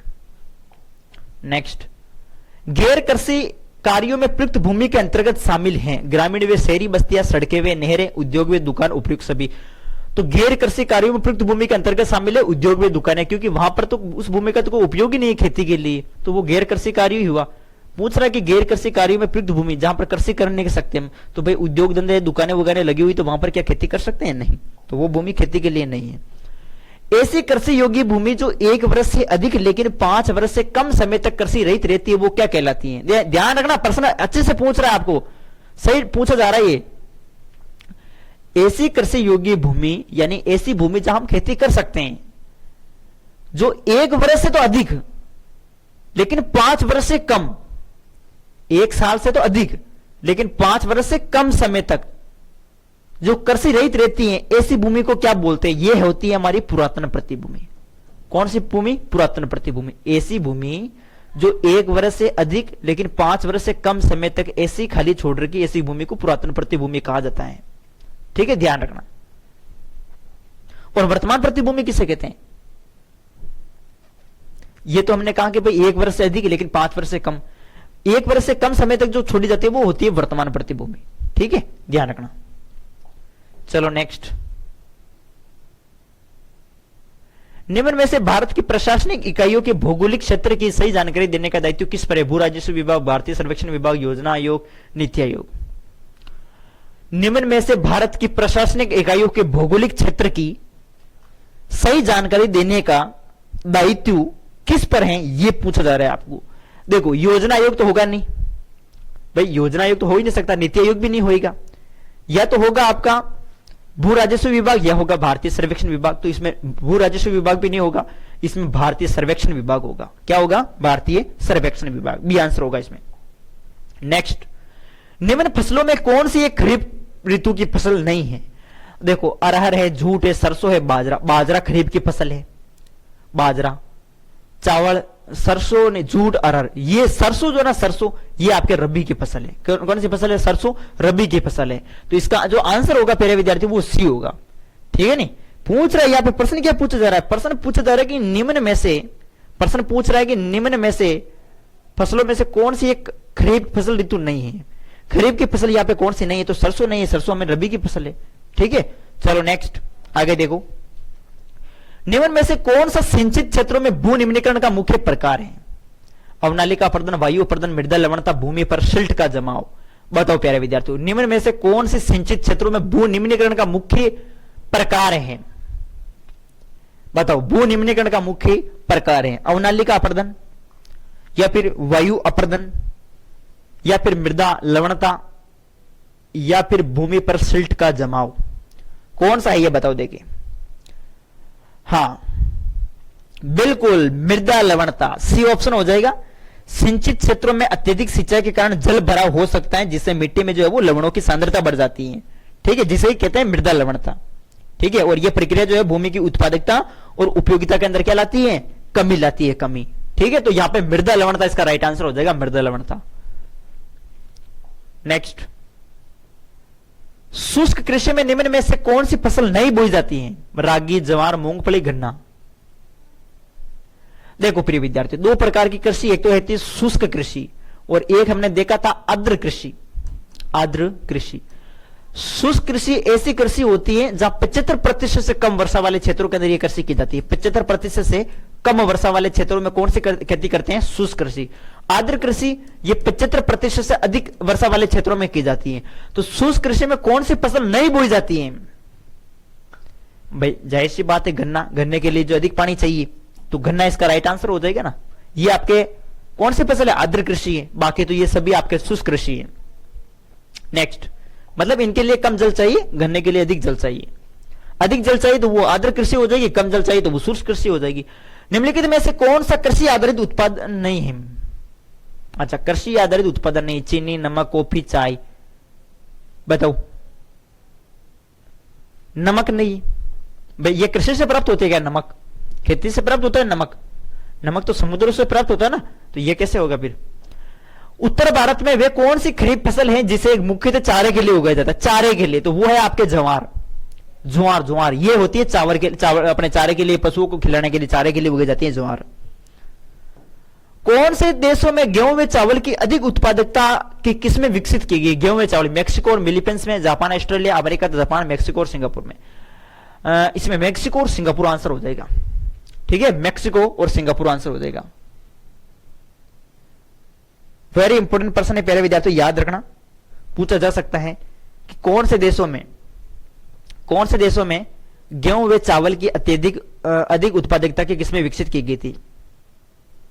ठीक है, तो मैक्सिको, यहां पे मैक्सिको, सिंगापुर नहीं होगा। मैक्सिको तो है, ये सही बात है, लेकिन सिंगापुर, ये थाईलैंड वाला सिंगापुर कौन सा? ये नहीं है, मैक्सिको और फिलीपींस होगा इसका आंसर। ऑप्शन ए राइट होगा। ठीक है, मैक्सिको और फिलीपींस। प्यारे विद्यार्थी ध्यान रखना, मुझे भी डाउट था, बाकी दो तो हो नहीं सकते, दूसरा और तीसरा, लेकिन होगा तो पहला या चौथा, इसमें से मैक्सिको और फिलीपींस ही होगा सही आंसर। ये भू उपयोग संबंधी अभिलेख कौन सा विभाग रखता है? सर्वेक्षण विभाग। अभी हमने देखा था सर्वेक्षण विभाग। ठीक है, ऑप्शन नंबर ए राइट हो जाएगा। नेक्स्ट, भू राजस्व विभाग ने जो है भूमि को उपयोगिता के आधार पर कितने वर्गों में विभाजित किया? अभी तो प्रश्न क्या था, अभी क्या प्रश्न था? भू उपयोग संबंधी अभिलेख कौन सा विभाग रखता है? तो इसमें भू सर्वेक्षण विभाग ही रखता है, इसमें ए राइट होगा आंसर। ठीक है, इसमें ए होगा। एक बार चेक कर लेता हूं इस प्रश्न को भी, साथ साथ में देखो प्यारे विद्यार्थी, कुछ क्वेश्चन में मुझे डाउट लग रहा है, वो मैं साथ साथ में चेक भी कर रहा हूं, ताकि हमें पता चलता रहे कोई क्वेश्चन गलत नहीं बता दिया जाए। ठीक है, इसमें भू उपयोग संबंधी अभिलेख, हाँ ये ऐसे पूछ रहा है, भू उपयोग संबंधी अभिलेख कौन सा विभाग रखता है? भू राजस्व विभाग होगा प्यारे विद्यार्थियों। ठीक है, भू राजस्व विभाग होगा, इसमें ध्यान रखना आप सभी। ऑप्शन नंबर इसमें बी राइट होगा, बी। नेक्स्ट, भू राजस्व विभाग ने भूमि को उपयोगिता के आधार पर कितने वर्गों में वर्गीकृत किया? तो 9 भागों में वर्गीकृत किया गया, जिसमें आपके वो कृषि योग्य व्यर्थ भूमि, वर्तमान प्रतिभूमि, पुरातन प्रतिभूमि, निवल बोया गया क्षेत्र, वो सभी आ जाएंगे इसके अंदर। ठीक है, चलो नेक्स्ट आगे देखो। निम्न में से कौन सा भू उपयोग वर्ग नहीं है? सीमांत भूमि, प्रतिभूमि, निवल बोया क्षेत्र, कृषि योग्य व्यर्थ भूमि। मतलब भूमि यानी भूमि को जो है वो 9 भागों के अंदर बांटा गया, बांटा तक। ठीक है, भू राजस्व विभाग ने, उसमें से कौन सा नहीं है? सीमांत भूमि ये तो आई थी, निवल बोया ये भी आई, कृषि योग्य व्यर्थ भूमि आई, लेकिन प्रतिभूमि नहीं आई है, तो ऑप्शन नंबर बी राइट होगा इसमें। ठीक है, वो वर्तमान प्रति और पुरातन प्रतिभूमि थी, प्रतिभूमि का जिक्र नहीं। निम्नलिखित में से कौन सा रबी फसल नहीं है? रबी की फसल नहीं है, गेहूं, चावल, चना, जौ। देखो प्रिय विद्यार्थियों, यहां पे चावल है ना, चावल ये खरीफ की फसल है, बाकी गेहूं, चना, जौ ये प्रमुख रबी फसल नहीं है। रबी फसल नहीं है, अच्छा नहीं है तो चावल हो जाए, चावल खरीफ की फसल है। निम्नलिखित में से कौन सा मूंगफली का सबसे बड़ा उत्पादक राज्य है? महाराष्ट्र, गुजरात, बिहार, राजस्थान। तो वो है गुजरात। मूंगफली का सबसे बड़ा उत्पादक राज्य कौन सा है? गुजरात है प्रिय विद्यार्थियों। नेक्स्ट, अब देखो प्यारे विद्यार्थियों, ये तो थे छोटे छोटे क्वेश्चन। अब मैं यहां पे आपको बताऊंगा कुछ बड़े क्वेश्चन भी। मैंने चैप्टर को, ये 4 नंबर का चैप्टर है वैसे आपके। ठीक है, अब देखो भू उपयोग वर्गीकरण, इसमें देखो आप सभी, यानी कि भू राजस्व विभाग ने भूमि को 9 भागों में बांटा था। अब जिसमें देखो ये है गैर कृषि कार्यों में प्रयुक्त भूमि, ठीक है, बंजर भूमि, स्थायी चारागाह क्षेत्र, विविध रूप फसलों उपवनों के अंतर्गत क्षेत्र, कृषि योग्य व्यर्थ भूमि, वर्तमान प्रतिभूमि, पुरातन प्रतिभूमि, निवल बोया गया क्षेत्र, ये सब है। अब मैं यहां पर बता दूं, गैर कृषि कार्यों में प्रयुक्त भूमि, गैर कृषि यानी ऐसी भूमि जहां हम खेती नहीं कर सकते, वहां पर आपके दुकानें देखने को मिल जाएगी, उद्योग देखने को मिल जाएंगे, तो ऐसी भूमि को कहां गए? गैर कृषि कार्य में प्रयुक्त भूमि। बंजर भूमि, ऐसी भूमि जिसे टेक्नोलॉजी के द्वारा कृषि योग्य नहीं बनाया जा सकता, वो होती है बंजर भूमि, जहां कृषि करना संभव नहीं है। स्थायी चारागाह क्षेत्र, चारागाह क्षेत्र तो आपको पता ही होगा, इसमें मरुस्थल और पहाड़ी लिख देना बंजर भूमि में। ठीक है, स्थायी चारागाह क्षेत्र हो गया, स्थायी चारागाह क्षेत्र। और विविध रूप फसलों व उपवनों के अंतर्गत, तरु यानी फल, यानी जो बाग बगीचों में जो फल वगैरह उगाए जाते हैं, जो बगीचों के अंदर जो फल सब्जियों के लिए उगाई जाती है, तो वो भूमि होती है आपके उपवन, इन बगीचों के अंतर्गत जो आती है भूमि, वो है विविध रूप फसलों। फिर कृषि योग्य व्यर्थ भूमि, यानी कृषि योग्य ऐसी भूमि जो कृषि योग्य तो है, खेती तो हम कर सकते हैं, लेकिन वो बेकार पड़ी है, व्यर्थ पड़ी है, तो ऐसी भूमि को बोलते हैं कृषि योग्य व्यर्थ भूमि। कृषि योग्य से हम बना सकते हैं कृषि योग्य व्यर्थ भूमि को। वर्तमान प्रतिभूमि, ऐसी भूमि जो 1 साल से कम समय तक ऐसी पड़ी है, वहां पर खेती नहीं कर रहे हैं, तो वो भूमि होती है आपके वर्तमान प्रतिभूमि। पुरातन प्रतिभूमि 1 वर्ष से अधिक लेकिन 5 वर्ष से कम समय तक जो है ऐसी पड़ी है, खेती नहीं कर रहे हैं, तो वो है पुरातन प्रतिभूमि। निवल बोया गया क्षेत्र, जैसे मान लो हमने यहां पर ये कुछ भूमि है, इस पर हमने जैसे फसलें बोई, यहां पर ये फसलें बोई और वापस हमने फसलों को काटा, तो ये जो है वो क्या कहलाता है? जहां फसलें उगाते हैं और काटते हैं, तो ये कहलाता है निवल बोया क्षेत्र। ठीक है, तो इन सभी के बारे में मैंने बता दिया। ये थी प्रिय विद्यार्थियों, भू राजस्व विभाग ने भूमि को 9 भागों में बांटा। अब यहां पर प्रश्न कैसे भी पूछ सकता है भाई, आपको भाई पूछ लेगा कृषि योग्य व्यर्थ भूमि, वर्तमान प्रतिभूमि, पुरातन प्रतिभूमि में अंतर क्या है, इस प्रकार से, तो आप गलत मत करना प्यारे विद्यार्थियों, मैंने यहाँ पे बता दिया है हर प्रकार का प्रश्न।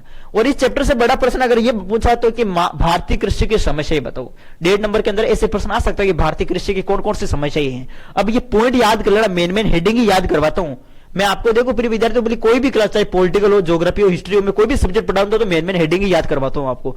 देखो मेन ये याद कर लो, बाकी तो आप मन से भी लिख देना। पहला ऋणग्रस्तता, छोटे मानसून निर्भर, छोटे खेत, वाणिज्यिकरण का अभाव, निम्न उत्पादकता, ये लगा देना। ये भारतीय कृषि की समस्या है। ऋणग्रस्तता, इसमें आप लिख देना प्रिय विद्यार्थियों कि भारतीय किसान जो है बेचारे गरीब तो है ही। गरीब कैसे हैं कि भी खुद के पास इतने पैसे नहीं होते हैं, ठीक है, वो पैसे उधार लेके, कर्ज लेके जो है वो खेती करते हैं। ठीक है, खेती करते हैं और खेती से इतना मुनाफा नहीं कमा पाते हैं, ठीक है, और कर्ज में डूब जाते हैं। तो इससे जो है वो ऋण मतलब कर्ज में डूब जाते हैं। तो ये ऋणग्रस्तता, ये प्रमुख हमारे किसानों की प्रमुख समस्या ही है। ठीक है, भारतीय किसानों की समस्या है, भारतीय कृषि की प्रमुख समस्या है। और हमारी कृषि, हमारे यहाँ पे पानी की कमी है। हमारी कृषि मानसून पर ज्यादा निर्भर है। हम खेती करते हैं लेकिन मानसून पर, बरसात होगी तो ही हम कृषि करते हैं। ठीक है, तो हमारी पानी की कमी के कारण जो है हमारी कृषि मानसून पर निर्भर है। ठीक है, साथ ही छोटे खेत, अब लगातार जनसंख्या बढ़ रही है, लोगों की संख्या में बढ़ोतरी हो रही है, तो खेत जो है वो बिल्कुल सिकुड़ते जा रहे हैं, छोटे छोटे खेत आ रहे हैं हमारे। तो इससे क्या हो रहा है, छोटे खेत हो रहे हैं। ठीक है, वाणिज्यीकरण का अभाव और निम्न उत्पादकता। ठीक है, इतना हम जो है वो मतलब हम क्या, वाणिज्यीकरण का अभाव मतलब ये हो गया कि हम ज्यादातर जो भारतीय किसान है ना, वो बस खाद्यान्न फसलें बहुत ज्यादा उगाते हैं जो खाने के लिए काम में ली जाती है, जैसे कि गेहूं हो गया, चावल हो गया, बाजरा हो गया। और व्यापारिक फसलें जो है बहुत कम उगाते हैं, जैसे कि कपास वगैरह, इनकी खेती हम बहुत कम करते हैं जो बाजार में बेचने के लिए काम में ली जाती है। व्यापारिक फसलें बहुत कम उगाते हैं, खाने के लिए ज्यादा उगाते हैं। तो ये वाणिज्यीकरण का अभाव, निम्न उत्पादकता, कृषि से हम इतना कमा नहीं पाते हैं। ठीक है, तो ये लिख सकते हैं प्रिय विद्यार्थियों, ये आप बता देना 5 पॉइंट, ये भारतीय कृषि की समस्या है। मेन हेडिंग याद रखो, बस ज्यादा माथापच्ची नहीं करनी है। मौसमी फसलें ऐसी फसलें जो मौसम के अनुसार बदलती है, जैसे रबी की फसल, खरीफ की फसल, जायद की फसल, अलग अलग ऋतुओं के आधार पर जो फसलें बोई जाती है वो होती है मौसमी फसलें। तो देखो इसमें रबी की फसल जो होती है वो शीत ऋतु में जो है बोई जाती है, मतलब अक्टूबर और दिसंबर के अंदर बोई जाती है। अक्टूबर दिसंबर में कौन सी फसल बोई जाती है, रबी की फसल। ठीक है, और वापस ये रबी की फसल में क्या क्या आ जाएंगे, इसमें जौ आ जाएगा, चना आ जाएगा, गेहूं आ जाएगा, मटर आ जाएगा, सरसों आ जाएगा। ये सब जो है वो रबी की फसल के उदाहरण है। ठीक है, सरसों याद रखना रबी की फसल है प्यारे विद्यार्थियों, चावल खरीफ की है, ये सब रबी। और ग्रीष्म ऋतु जो आएगा अप्रैल जून के बीच, ये काट ली जाएगी वापस रबी की फसल। खरीफ की जो फसल है ये जून जुलाई में बोई जाएगी, खरीफ की फसल जून जुलाई में बोई जाएगी और सितंबर अक्टूबर में काट ली जाएगी। ये दोनों में अंतर इस प्रकार से आप लिख सकते हैं, जिसमें चावल है, मक्का है, कपास है, ये खरीफ की फसल के उदाहरण है। चावल, मक्का, कपास। ठीक है, जून जुलाई में बोएंगे और सितंबर अक्टूबर में काट लेंगे, कौन सी, खरीफ की फसल। ध्यान रखना, छोटा प्रश्न बन सकता है भाई, रबी की फसल कब बोई जाती है, कब काटी जाती है, कौन कौन से इसके उदाहरण है, खरीफ की फसल कब बोई जाती है, कब काटी जाती है, कौन कौन से उदाहरण है, ये प्रश्न आएगा यहाँ से। जायद की फसल जो होती है प्रिय विद्यार्थी, इसमें फल सब्जियां बोई जाती है, ककड़ी, तरबूज वगैरह। ये देखो, ये रबी और खरीफ के बीच जो है बोई जाती है, ग्रीष्म ऋतु के अंदर जायद की फसल, फल व सब्जी इसके उदाहरण है।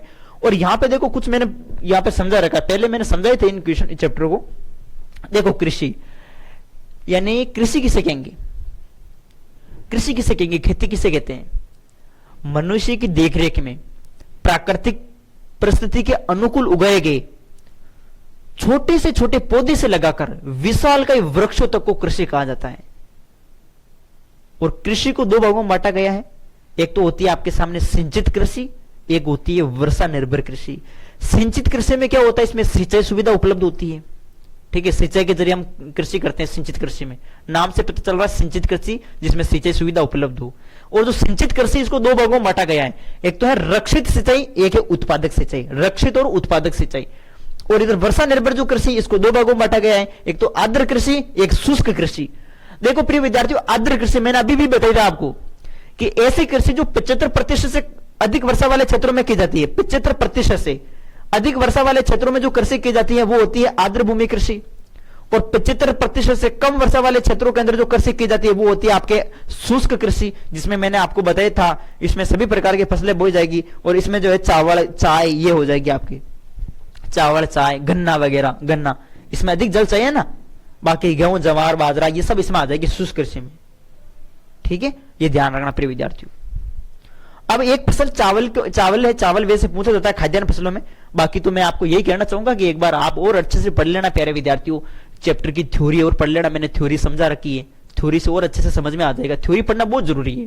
ठीक है, ये वीडियो हो गया आपके 1 घंटा और 2 मिनट का वीडियो हो गया है, क्योंकि क्लास लंबी होगी। मैंने कहा पूरी बुक सोल्यूशन करवाऊंगा, अभी तो ये 3रा चैप्टर चल रहा है। देखो खाद्यान्न फसलें, चावल, भारत चावल का दूसरा सबसे बड़ा उत्पादक राज्य है। चावल का दूसरा सबसे बड़ा उत्पादक राज्य कौन सा है, ये आपके ध्यान रखना प्रिय विद्यार्थियों, भारत चावल का दूसरा सबसे बड़ा उत्पादक राज्य है।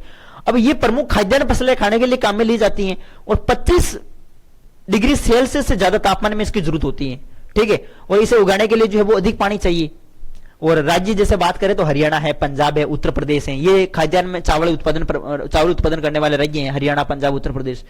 पश्चिमी बंगाल में चावल की 3 फसलें बोई जाती हैं, अमन, ओस और बोरो। मैंने आपको ट्रिक भी बताई थी कि जब बारिश नहीं होती तो हम बारिश की आशा लगाए बैठे रहते कि कब बारिश होगी, कब बारिश होगी। जब बारिश होती है तो हमें चैन से नींद आती है, चैन से मतलब अमन, अमन चैन से नींद आती है। फिर हम खेत में जाते हैं, बोरा भरते हैं, बोरा, तो आशा, फिर चैन से नींद लेते हैं, फिर बोरा भरते हैं। तो अमन, ओस और बोरो, ये 3 फसलें पश्चिम बंगाल में चावल की, किसमें, ध्यान रखना। ये पॉइंट बाय पॉइंट लिख देना इस प्रकार से। अब प्यारे विद्यार्थियों, कुछ क्वेश्चन हैं जो कि मैंने आपको इस प्रकार से बनाए हैं। मैंने कहा कि इस प्रकार से क्वेश्चन जो है आपके जरूर पूछे जाएंगे एग्जाम में, तो ये क्वेश्चन मैंने आपके लिए और तैयार किए हैं। जैसे कि बंजर भूमि से क्या अभिप्राय है, ऐसे प्रश्न आते हैं।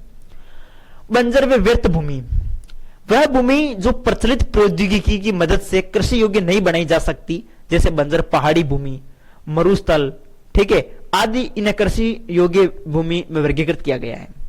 यानी आप सीधा सा समझना, बंजर भूमि किसे कहेंगे, ऐसी भूमि जहां कृषि करना संभव नहीं है, जहां खेती वगैरह नहीं की जा सकती, ऐसी भूमि को बोलते हैं बंजर भूमि। बंजर व्यर्थ भूमि यानी बंजर पड़ी है, बेकार पड़ी है, वहां पर खेती नहीं कर सकते। और हम खेती करना भी चाहिए मशीनों के द्वारा, टेक्नोलॉजी के द्वारा, मशीनें लगाकर सुधार किया जाए भूमि पर, लेकिन फिर भी यहां संभव नहीं है, तो वो होती है भूमि बंजर भूमि। ठीक है, बस लिख देना इस प्रकार से। कृषि योग्य व्यर्थ भूमि से क्या अभिप्राय, कृषि योग्य व्यर्थ भूमि नाम से पता चल रहा है। देखो आप शब्दों को पकड़ो, परिभाषा याद करने की जरूरत नहीं, आप शब्दों को पकड़ो। कृषि योग्य व्यर्थ भूमि, कृषि योग्य मतलब खेती के लिए योग्य है, खेती करना संभव है, लेकिन व्यर्थ यानी बेकार की भूमि है, वो बेकार पड़ी है।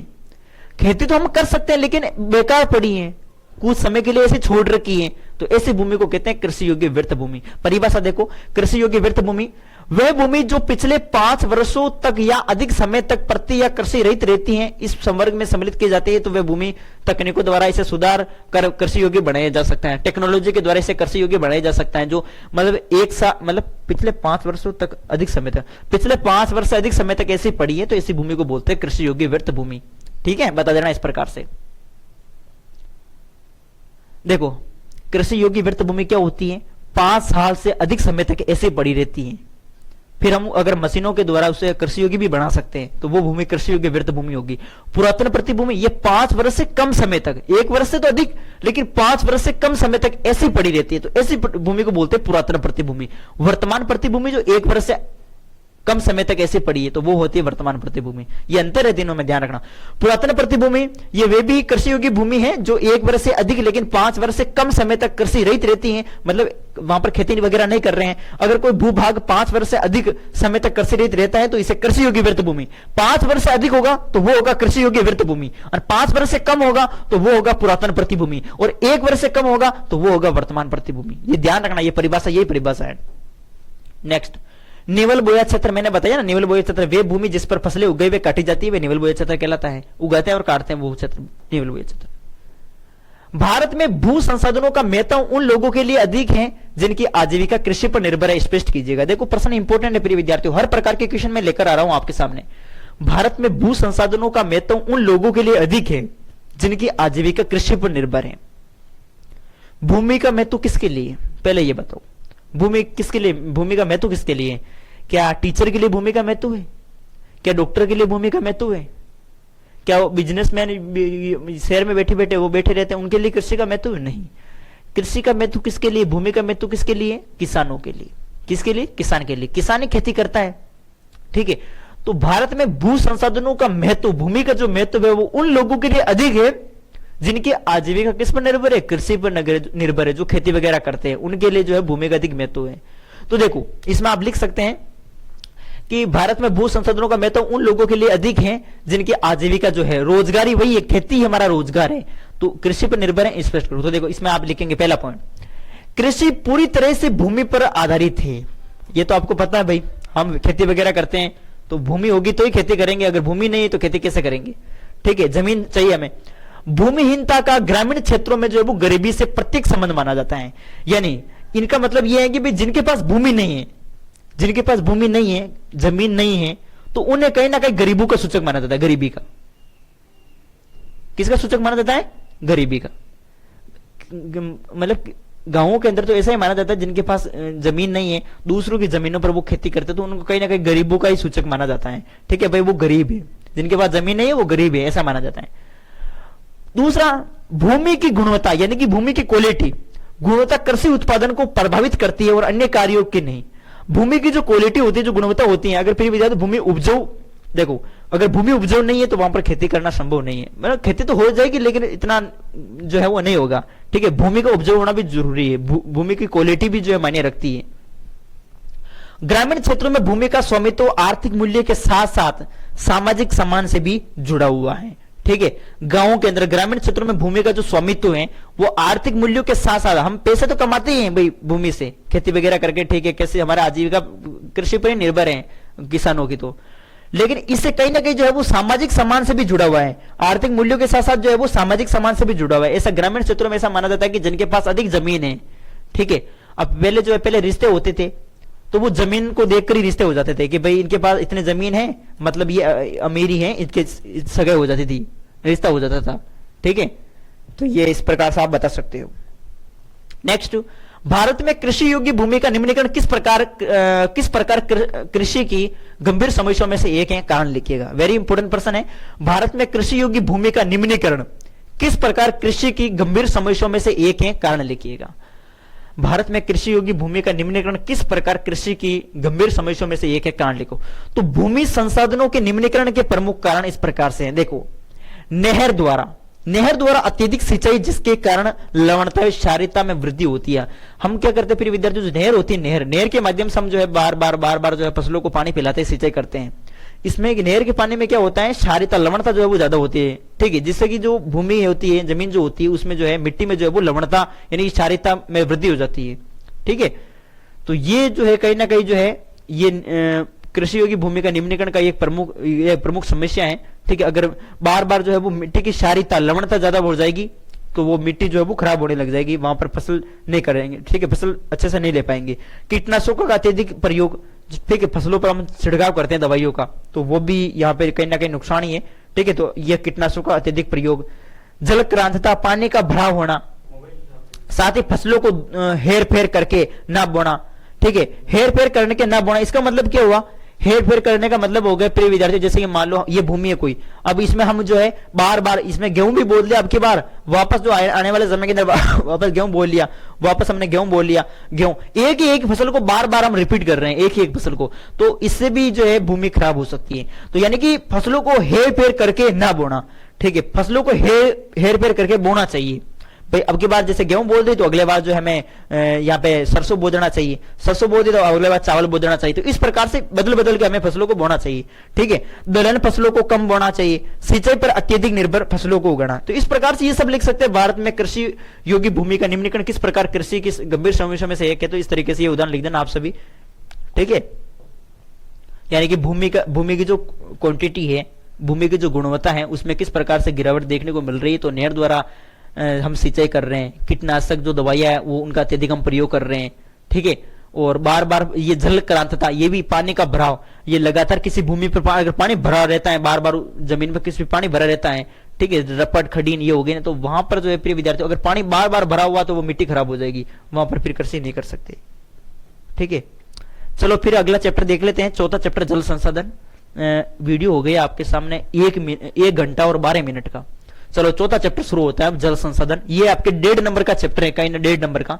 ठीक है, मैंने तो आपको बताया ना कि भाई ये पूरी बुक आपके 27 नंबर की है, तो आप देख लेना, ये सभी प्रश्न आपको देखने को मिल जाएंगे एग्जाम में।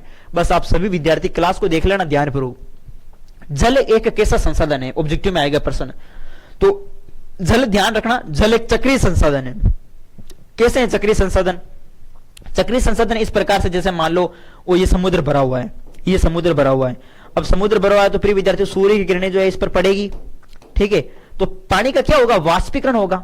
वाष्पीकरण होगा तो ये ऊपर जाएगा और फिर बादल के जरिए वापस जो है नीचे बारिश करेगा। तो इस प्रकार से ये चक्कर कहीं ना कहीं चलता रहता है, इसीलिए जल को यहाँ पे चक्रीय संसाधन कहा है। जल कैसा संसाधन है? चक्रीय संसाधन है। भारतीय राष्ट्रीय जल नीति कब घोषित हुई? भारतीय राष्ट्रीय जल नीति घोषित हुई थी 2002 में। कब घोषित हुई थी? 2002 में। ध्यान रखना, भारतीय राष्ट्रीय जल नीति कब लागू हुई थी? 2002 में। धरातलीय जल स्रोतों के नाम लिखेगा। देखो हमने जल के प्रमुख 2 स्रोत देखे थे, एक तो था धरातलीय जल स्रोत, एक था भौम जल स्रोत। धरातलीय जल स्रोत, धरातल जमीन पर हमें क्या क्या देखने को मिल जाएगी? हमें नदियां देखने को मिल जाएगी, हमें तालाब देखने को मिल जाएगा, हमें तालाब, तलैया, ये जो भी हैं, ठीक है, बांध वगैरह ये सब देखने को मिल जाएंगे। तो धरातली जल स्रोतों के नाम लिखेगा जिसमें नदियां, तालाब, तले या बांध ये कर सकते हो। और एक हमने देखा ये तो धरातली जल स्रोत हुआ। भौम जल स्रोत में क्या गया, भौम भूमि के अंदर जैसे कुआं हो गया, नलकूप हो गया, ये भूम जल स्रोत के उदाहरण। भौम जल में देखो कुएं, नलकूप कर देना आप, ठीक है। भौम जल सर्वाधिक किन राज्यों में पाया जाता है? भौम जल जो है, भौम जल जो है वो पंजाब में देखने को मिलेगा, हरियाणा में, राजस्थान, तमिलनाडु, इनमें जो है वो सर्वाधिक देखने को मिलता है भौम जल। जल संभर प्रबंधन से क्या तात्पर्य? जल संभर प्रबंधन से तात्पर्य धरातली जल तथा भौम जल का अच्छे तरीके से संरक्षण तथा प्रबंधन करना, मैनेजमेंट करना, यह कहलाता है जल संभर प्रबंधन। जल संभर प्रबंधन का मतलब है जल को बचाना। जल संभर प्रबंधन का मतलब होता है जल को एक व्यवस्थित तरीके से जो है हमें जो है जल को बचाना चाहिए, जल को मतलब दोहन नहीं करना चाहिए, जल को नुकसान नहीं पहुंचाना। नुकसान तो हम कैसे पहुंचे? नुकसान पहुंचने का मतलब ये हो गया भाई हम पानी की बर्बादी कर रहे हैं। आज हमें नहाना होता है तो हम एक बाल्टी से भी नहा सकते हैं, लेकिन हम 2 बाल्टी नहा रहे हैं। तो पानी की बर्बादी नहीं करनी चाहिए, यही है जल संभर प्रबंधन। यानी कि जो धरातली जल स्रोत है और भौम जल स्रोत है, इनको संरक्षण प्रदान करना और इनका मैनेजमेंट प्रबंधन करना, यह कहलाता है जल संभर प्रबंधन। ऐसे बता देना, ठीक है। चलो नेक्स्ट, फिर आगे देखें। भारतीय राष्ट्रीय जल नीति। अभी हमने देखा था कि भारतीय राष्ट्रीय जल नीति कब लागू हुई थी? 2002 में घोषित हुई थी। अब इस नीति की प्रमुख विशेषताएं क्या है वो देखो। इसकी प्रमुख विशेषता है कि पीने का पानी जो है वो सभी को हमें उपलब्ध कराना चाहिए। पीने का पानी जो स्वच्छ पानी है वो सभी को उपलब्ध कराना। भौम जल का कम उपयोग हमें करना चाहिए, भौम जल का कम उपयोग करना चाहिए। धरातली तथा भौम जल की समय समय पर हमें जांच करनी चाहिए। धरातली और भौम जल की समय समय पर जांच। जल के लिए जो हमें जागरूकता विकसित करनी चाहिए। जल के सभी प्रयोगों में उसे नियमित रूप से जो है वो इस्तेमाल करना चाहिए, ये बता सकते हैं आप सभी। देखो प्रिय विद्यार्थियों, हम देखते हैं पानी बहुत है, पानी बहुत कम है, पानी में गिरावट भी है प्रिय विद्यार्थियों, यानी पानी की कमी भी है। कैसे? हमने यहाँ पे बताया था कि हमने जैसे 100% जल लें, उसको 100% को हमने अलग अलग भागों के अंदर डिवाइड भी किया था। 69% बर्फ के रूप में पाया जाता है, 97% खारे पानी के रूप में पाया जाता है, 1% जल का उपयोग पेयजल के लिए करते हैं, उसको भी 100% मानते हैं। मैंने चैप्टर को समझाया था थ्योरी के अंदर, वहां पर आप एक बार देख लेना इसको, ठीक है। तो भाई पानी का हमें नुकसान नहीं पहुंचाना चाहिए। लेगुन और पस्त जल क्या है? लेगुन और पस्त जल देखो, लेगुन और पस्त जल, लेगुन और पस्त जल क्या है ये भी इंपॉर्टेंट है। तो लेगुन एक प्रकार की झील है जो कि केरल के अंदर देखने को मिलती है। लेगुन झील ये खारे पानी से बनी एक झील है, ये हमें केरल है, उड़ीसा है और पश्चिमी बंगाल में देखने को मिल जाएगी, ठीक है। और इसका जो उपयोग है लेगुन झील का मछली पालन में, चावल तथा नारियल की सिंचाई में जो है वो इसका किया जाता है। तो इस प्रकार से आप बता सकते हैं। और भारत के किस राज्य में नीरू मीरू कार्यक्रम चलाया गया था? तो आंध्र प्रदेश में चलाया था नीरू मीरू कार्यक्रम। और अरवानी पानी संसद कार्यक्रम ये चला था राजस्थान के अलवर जिले में। तो ये भी ध्यान रखना, ऑब्जेक्टिव में पूछ सकता है ये प्रश्न। नेक्स्ट, अब कुछ मैंने इस चैप्टर के और भी क्वेश्चन लिए आपके लिए। देखो, अहमदाबाद की सबसे प्रदूषित नदी कौन सी है? अहमदाबाद की है साबरमती नदी। ये आपके बुक में के बीच में से मैंने क्वेश्चन उठाए हैं। पृथ्वी के धरातल पर लगभग कितने प्रतिशत जल पाया जाता है? पृथ्वी के धरातल पर 71% जल पाया जाता है। कितने प्रतिशत? 71%। और 29% भाग पर क्या है? स्थल है। 71% भाग पर जल है, 29% भाग पर स्थल है। अगर 71% को हम 100% माने तो 69% बर्फ के रूप में, 97% खारे के रूप में। इस प्रकार से मैंने अलग अलग बताया था, एक बार देख लेना आप। जल एक कैसा? जल एक चक्रीय संसाधन है। धरातल जल स्रोतों के नाम बताओ, नदियां, झीलें, तले या तालाब। भौम जल किन राज्यों में देखे? तो पंजाब, हरियाणा, राजस्थान भी देख चुके हैं। भारत में किन नदियों के जलग्रहण क्षेत्र बहुत बड़े हैं? सिंधु, गंगा, ब्रह्मपुत्र। वर्षण से प्राप्त जल कैसा होता है? अलवणीय होता है। जो बरसात होती है वो जल होता है अलवणीय। किस राज्य में अरवानी पानी संसद? अलवर में चला था, राजस्थान के अलवर में। देश में कुल पुनः पूर्ति योग्य भौम जल संसाधन लगभग कितने घन किलोमीटर है? 432 घन किलोमीटर है। गंगा, सिंधु तथा ब्रह्मपुत्र में धरातली जल स्रोतों का कितना प्रतिशत जल पाया जाता है? 60% पाया जाता है। जल गुणवत्ता से क्या तात्पर्य? जल की शुद्धता करना, उसकी क्वालिटी में सुधार करना, यह कहलाता है जल गुणवत्ता, यानी जल की क्वालिटी में सुधार करना, जल की शुद्धता करना। जल संरक्षण का तहत जल को बचाना होता है। भारत के किस राज्य में नीरू मीरू कार्यक्रम आंध्र प्रदेश में चला था? जल क्रांति अभियान कब आया था? इसका उद्देश्य क्या था? जल क्रांति अभियान आया था 2015-16 में और इसका उद्देश्य था अधिक से अधिक जल को बचाना। और भारतीय राष्ट्रीय जल नीति कब लागू हुई थी? 2002 में। और जल संभर प्रबंधन से तात्पर्य धरातली जल तथा भौम जल का अच्छे तरीके से संरक्षण प्रबंधन करना। वर्षा जल संग्रहण से तात्पर्य वर्षा को जल को इकट्ठा करना। वर्षा जल संग्रहण से तात्पर्य वर्षा के जल को बचाना, जैसे छत से पानी पाइप के सहायता से टैंक में जो है वो डालना, ठीक है। या जब बारिश होती है तो जो छत से पानी है उसको इकट्ठा कर लेना और टैंक में डाल देना, होद में डाल देना, टैंक में डालना, नाडी बनाना, खड़ी बनाना, ये सब वर्षा जल संग्रहण की प्रमुख विधियां हैं जल को बचाने की। जल प्रबंधन क्या है? जल प्रबंधन क्या है ये देख लिया ना हमने, जल का सुव्यवस्थित प्रबंधन करना, ठीक है। धरातल और भूमि जल का सुव्यवस्थित प्रबंधन, ये जल प्रबंधन। भारतीय राष्ट्रीय जल नीति की क्या विशेषताएं थी? अभी देख चुके इन प्रश्नों को। बस प्यारे विद्यार्थियों, ये चैप्टर भी हमारा कंप्लीट हुआ। कौन सा? जल संसाधन वाला। ठीक है, अब उससे अगला चैप्टर हम स्टार्ट करते हैं। खेतड़ी किस खनिज के लिए प्रसिद्ध है? खेतड़ी, खेतड़ी तांबे के लिए प्रसिद्ध है। ऑप्शन बी राइट हो जाएगा इसमें। निम्न में से कौन सा एक लोह ईसक नहीं है? Anthracite, haematite, limonite, magnetite. देखो, लोह ईसक के 5 प्रकार है। लोह ईसक के कितने प्रकार है? लोह ईसक के 5 प्रकार है प्रिय विद्यार्थियों, 5। कितने प्रकार है लोह ईसक के? 5 प्रकार है। आपको दिखाई नहीं दे रहा इसमें। लोह ईसक के प्रिय विद्यार्थियों 5 प्रकार है। जैसे कि मैं आपको बता दूं,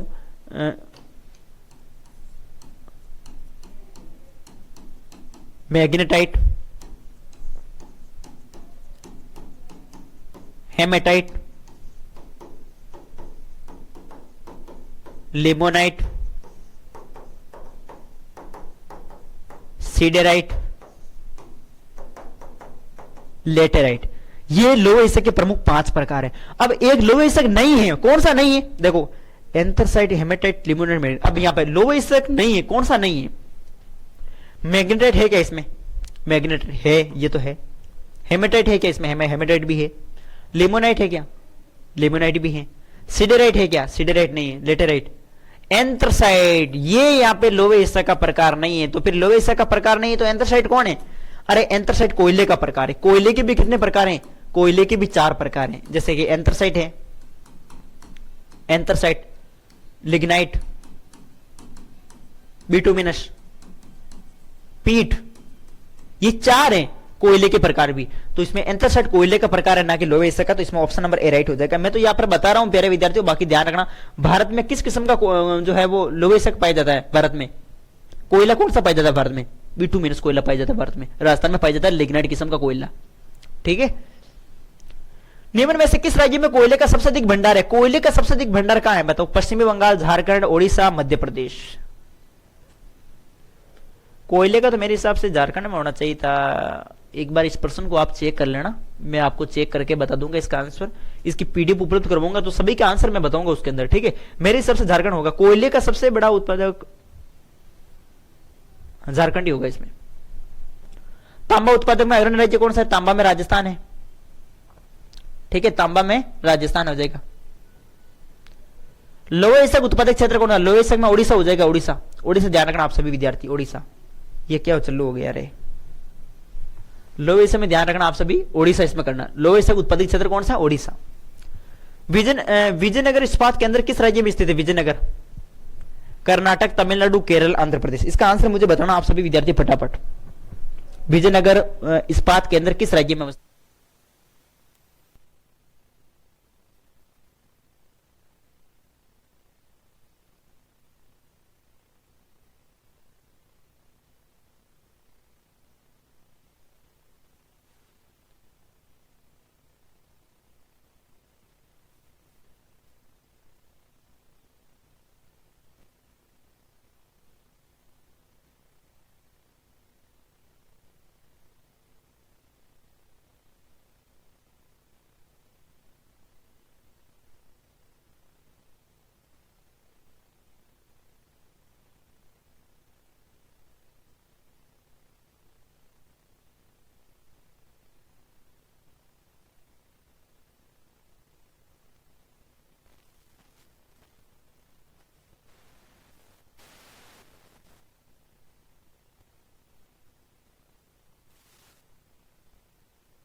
कर रहे हो इसका आंसर? विजयनगर इस्पात केंद्र किस राज्य में? कर्नाटक के अंदर। ऑप्शन नंबर इसमें ए राइट हो जाएगा। ठीक है, कर्नाटक हो जाएगा। चलो नेक्स्ट आगे देखो।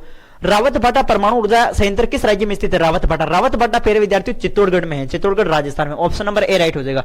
तारापुर पूछे तो तारापुर महाराष्ट्र में है, रावतभाटा यहाँ पे राजस्थान में हो जाएगा। नेक्स्ट, निम्नलिखित में से किस स्थान पर प्रथम परमाणु ऊर्जा स्टेशन स्थापित हुआ? प्रथम ऊर्जा स्टेशन तारापुर में हुआ था, तारापुर महाराष्ट्र के अंदर। ऑप्शन नंबर सी राइट हो जाएगा इसमें। चलो नेक्स्ट, निम्नलिखित राज्यों में से किसमें प्रमुख तेल क्षेत्र स्थित है? तेल क्षेत्र मैंने बताया ना, असम का डिगबोई क्षेत्र है ना, वो तेल उत्पादक के लिए। ऑप्शन बी राइट हो जाएगा इसमें। भारत में पाए जाने वाले कुल कोयले का कितना प्रतिशत बिटुमिनस प्रकार का है? बिटुमिनस प्रकार का ये पूछ रहा है। 80% तो एंथ्रासाइट है। भारत में पाए जाने वाले कुल कोयले का कितना प्रतिशत बिटुमिनस प्रकार का है, ये आपको बताना है। ये भी क्वेश्चन आपके पूछने लायक क्वेश्चन है। इसका आंसर भी मुझे बताओ देखे फटाफट प्यारे विद्यार्थियों। अभी देखते हैं, इसका थोड़ा मुझे कंफ्यूजन भी है इस क्वेश्चन में, इसलिए जिस क्वेश्चन में मुझे थोड़ा डाउट लग रहा है तो मैं उनको आपको बता देता हूं।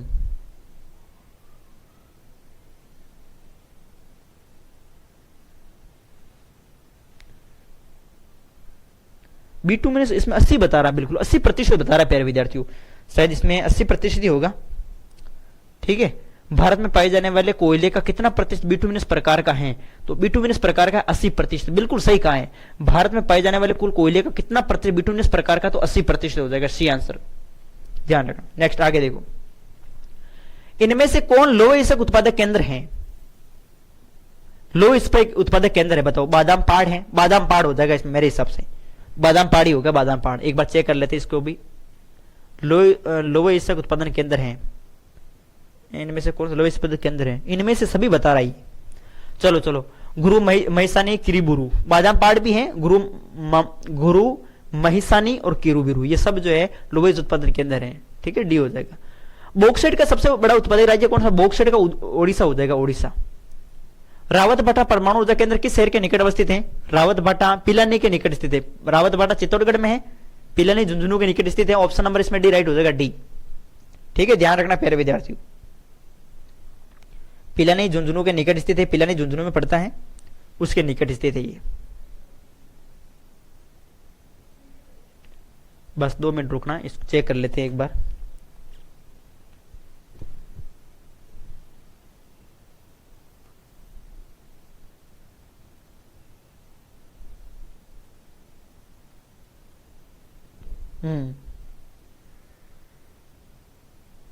हाँ, उसी के नजदीक पिलानी, आप यहाँ पर कोटा दे रखा, तो सही उसके पास में तो कोटा हो जाएगा, इसमें कोटा, कोटा कर देना इसमें कोटा। ठीक है, चलो, निम्नलिखित में से कौन सा ऊर्जा का ए नवीनीकरण स्रोत है? ए नवीनीकरण, देखो यहाँ पे ये प्रश्न समझने का है थोड़ा। नवीनीकरण जिसकी पूर्ति दोबारा हो सकती है, ए नवीनीकरण जिसकी पूर्ति दोबारा नहीं कर सकते हैं। पूछ रहा क्या है? ए नवीनीकरण स्रोत है, कौन सा है? जल, ताप, सौर, पवन ऊर्जा। प्यारे विद्यार्थियों, यहां पे देखो, निम्नलिखित में से कौन सा ऊर्जा का ए नवीनीकरण स्रोत है? नवीनीकरण, नवीकरणी जिसकी पूर्ति दोबारा कर सकते हैं। दोबारा किस किस की करते हैं? दोबारा पवन ऊर्जा की कर सकते हैं, सौर ऊर्जा की कर सकते हैं, ताप की कर सकते हैं। क्या जल की पूर्ति दोबारा कर सकते हो आप सभी? नहीं। तो ये कौन सा हो जाएगा? ए नवीनीकरण स्रोत है, ऊर्जा का ए नवीनीकरण स्रोत है। ऑप्शन नंबर ए राइट हो जाएगा इसमें। ठीक है, चलो नेक्स्ट, भारत का सर्वाधिक खनिज संपदा किस राज्य में है? खनिज खनिज खनिज खनिज, छत्तीसगढ़, झारखंड, बिहार, उड़ीसा। ये हो जाएगा आपके झारखंड। क्या होगा इसमें? करो करो, चेक करो, चेक करो फटाफट, इसका आंसर क्या होगा फटाफट? भारत का सर्वाधिक खनिज संपन्न राज्य कौन सा है? क्या होगा प्यारे विद्यार्थियों? झारखंड ही होगा। खनिजों की दृष्टि से झारखंड भारत का सबसे समृद्ध राज्य है। बिल्कुल बिल्कुल बिल्कुल समृद्ध राज्य है झारखंड। निम्नलिखित में से कौन सा जैविक संसाधन है? जैविक, वायु, लोहा, सोना, वनस्पति। वनस्पति हो जाएगा भाई जैविक संसाधन। बॉम्बे हाई खनन के लिए प्रसिद्ध, लौह इसक, तांबा, खनिज तेल, बॉक्साइट। बॉम्बे हाई लौह इसक के लिए, ऑप्शन नंबर ए राइट हो जाएगा। बॉम्बे हाई तो किसके लिए? तेल के लिए है ना। बॉम्बे हाई, बॉम्बे हाई प्यारे विद्यार्थियों, बॉम्बे हाई बताओ बताओ। बॉम्बे हाई खनिज तेल के लिए, वेरी गुड, इंपॉर्टेंट खनिज तेल होगा इसमें। ऑप्शन नंबर सी राइट होगा, सी खनिज तेल के लिए। नेक्स्ट, अब अगला क्वेश्चन है कि भारत में खनिज असमान रूप से वितरित है, स्पष्ट करो। मतलब भारत के अंदर खनिज पाए जाते हैं, अच्छी बात है, लेकिन वो एक जगह नहीं पाए जाते हैं, अलग अलग जो है अलग अलग क्षेत्रों में देखने को मिलते हैं। असमान है मतलब समान रूप से नहीं पाए जाते हैं। समझ रहे हो? समझ रहे हो आप? समझ रहे हो? भारत में खनिज असमान रूप से वितरित है, स्पष्ट करो। भारत में अधिकांश धात्विक खनिज प्रायद्वीपीय पठारी क्षेत्र की प्राचीन क्रिस्टली सेलों में पाए जाते हैं। सेल मतलब चट्टान में पाए जाते हैं। जैसे कोयले का लगभग जो है वो 97.10% भाग जो है वो दामोदर घाटी, सोन मैदान, महानदी और गोदावरी नदी वहां पाया जाता है। ठीक है, पेट्रोलियम के आरक्षित भंडार हमें असम में, गुजरात में और मुंबई हाई में पाए जाते हैं। तो पेट्रोलियम के देखो प्रिय विद्यार्थियों, आरक्षित भंडार असम में भी मिलते हैं, असम के डिगबोई क्षेत्र हो गया, गुजरात हो गया, मुंबई हाई में हो गया। नए आरक्षित क्षेत्र कृष्णा, गोदावरी तथा कावेरी बेसिनों में पाए जाते हैं। खनिज मुख्यतः जो है वो 3 पेटियों में संकेंद्रित है, जैसे कि उत्तर पूर्वी पठारी प्रदेश, दक्षिणी पश्चिमी पठारी प्रदेश और उत्तरी पश्चिमी प्रदेश। तो इस प्रकार से ये ध्यान रखना आप सभी। ठीक है, खनिज मुख्यतः 3 पेटियों में पाए जाते हैं, ध्यान रखना, उत्तरी पूर्वी पठारी प्रदेश, दक्षिणी पश्चिमी पठारी प्रदेश और उत्तरी पश्चिमी प्रदेश। तो ये बता देना आप सभी, यानी कि अलग अलग क्षेत्रों के अंदर अलग अलग प्रकार के खनिज देखने को मिलते हैं। ठीक है। प्रायद्वीपीय क्षेत्रों के अंदर अभी भी ने देखा था प्रिय विद्यार्थियों की धात्विक जो खनिज थे प्रायद्वीपीय पठारी क्षेत्र में, वहां पर जैसे कि कोयले का लगभग 97.10% भाग जो है वो हमें अलग अलग, जैसे गोदावरी नदी है, महा नदी है, वहां पर देखने को मिल रहा था। वापस हमने पेट्रोलियम का भी देखा था। पेट्रोलियम में जैसे आपके पेट्रोलियम में जैसे प्रिय विद्यार्थियों असम में, गुजरात में, मुंबई है में, ठीक है, अलग अलग क्षेत्रों के अंदर देखने को मिल रहा है। खनिज की 3 पेटी है, ध्यान रखना। एक तो उत्तरी पूर्वी पठारी प्रदेश है, दक्षिणी पश्चिमी पठारी प्रदेश है, उत्तरी पश्चिमी प्रदेश है। नेक्स्ट, अब एक क्वेश्चन ये भी इंपॉर्टेंट है, भारत में खनिजों का वितरण। अभी देखो वितरण का मतलब खनिज कहां कहां फैले हुए, बस वही है अभी जो हमने देखा भाई। भारत में खनिजों की 3 पेटियां पाई जाती हैं, एक तो उत्तरी पूर्वी पठारी प्रदेश, दक्षिणी पश्चिमी प्रदेश और उत्तरी पश्चिमी प्रदेश। ये इंपॉर्टेंट है, ध्यान रखना। उत्तरी पूर्वी पठारी प्रदेश में देखो खनिज कौन कौन से पाए जाएंगे, लोहा, कोयला, बॉक्साइट। क्षेत्र झारखंड है, उड़ीसा है, छत्तीसगढ़ है, ये प्रमुख है। और दक्षिणी पश्चिमी प्रदेश जो इसमें खनिज मैग्नीज पाया जाएगा, चूना, लोहा, ये सब। और क्षेत्र है केरल है, कर्नाटक है, तमिलनाडु है, गोवा। और उत्तरी पश्चिमी प्रदेश जो है ना, इसमें खनिज है, तांबा है, जिंक है, ग्रेनाइट है। और क्षेत्र है राजस्थान में, गुजरात, ये वहां पाई जाएंगे। तो अलग अलग देखो खनिजों की 3 पेटियां हैं भारत में। एक तो याद रखना उत्तरी पूर्वी पठारी प्रदेश, एक दक्षिणी पश्चिमी प्रदेश, एक उत्तर पश्चिमी प्रदेश, ये तीनों ध्यान रखना। और तीनों पेटियों में जो है हमने खनिज भी बताया और प्रमुख क्षेत्र भी बता दिए, ये ध्यान रखना आप सभी, वेरी इंपॉर्टेंट है ये।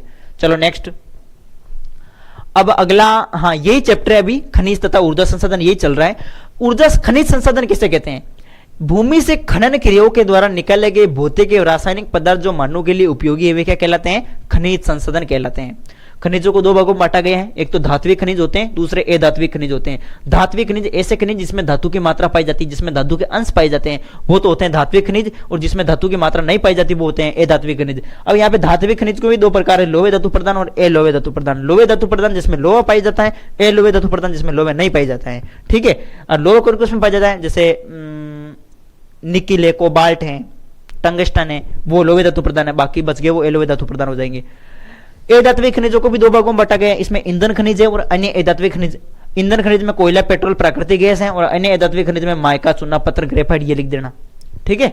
अब यहाँ पे देखो, इनको अलग से मैंने यहाँ पे वर्गीकृत किया है।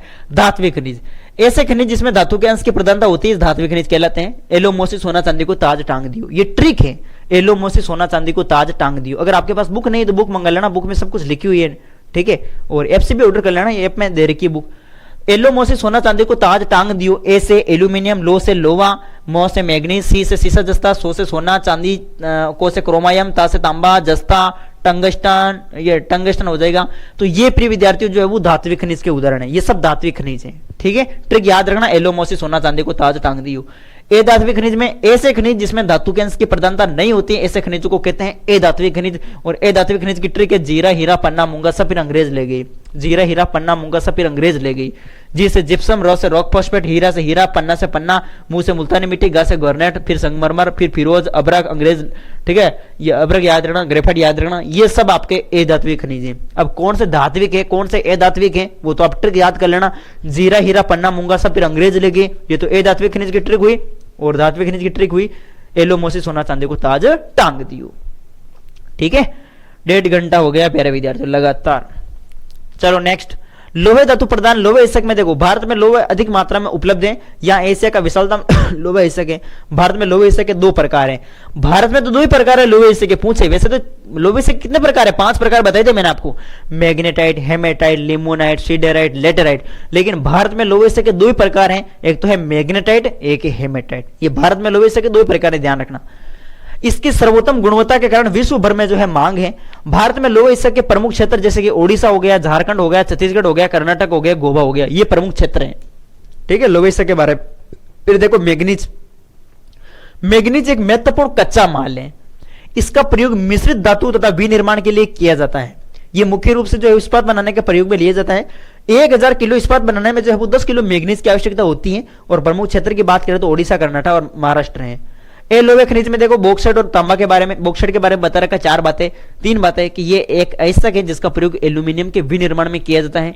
ये मुख्यतः लेटेराइट चट्टानों में पाया जाता है। और ओडिशा बॉक्साइट का सबसे बड़ा उत्पादक राज्य है, ये इंपॉर्टेंट पॉइंट है, ये ध्यान रखना प्यारे विद्यार्थियों। फिर अगला है तांबा।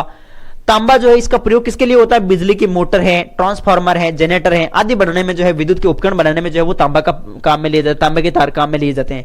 आभूषण को मजबूती प्रदान करने के लिए भी तांबा का प्रयोग किया जाता है, ठीक है। और आपको पता है भाई, शुद्ध जो कैरेट का सोना होता है 24 कैरेट का होता है ना, शुद्ध सोना जो वो 24 कैरेट का होता है, उसमें तांबा मिला जाता है, तब जो है वो तांबा मिलाकर जो है फिर आभूषण बनाए जाते हैं।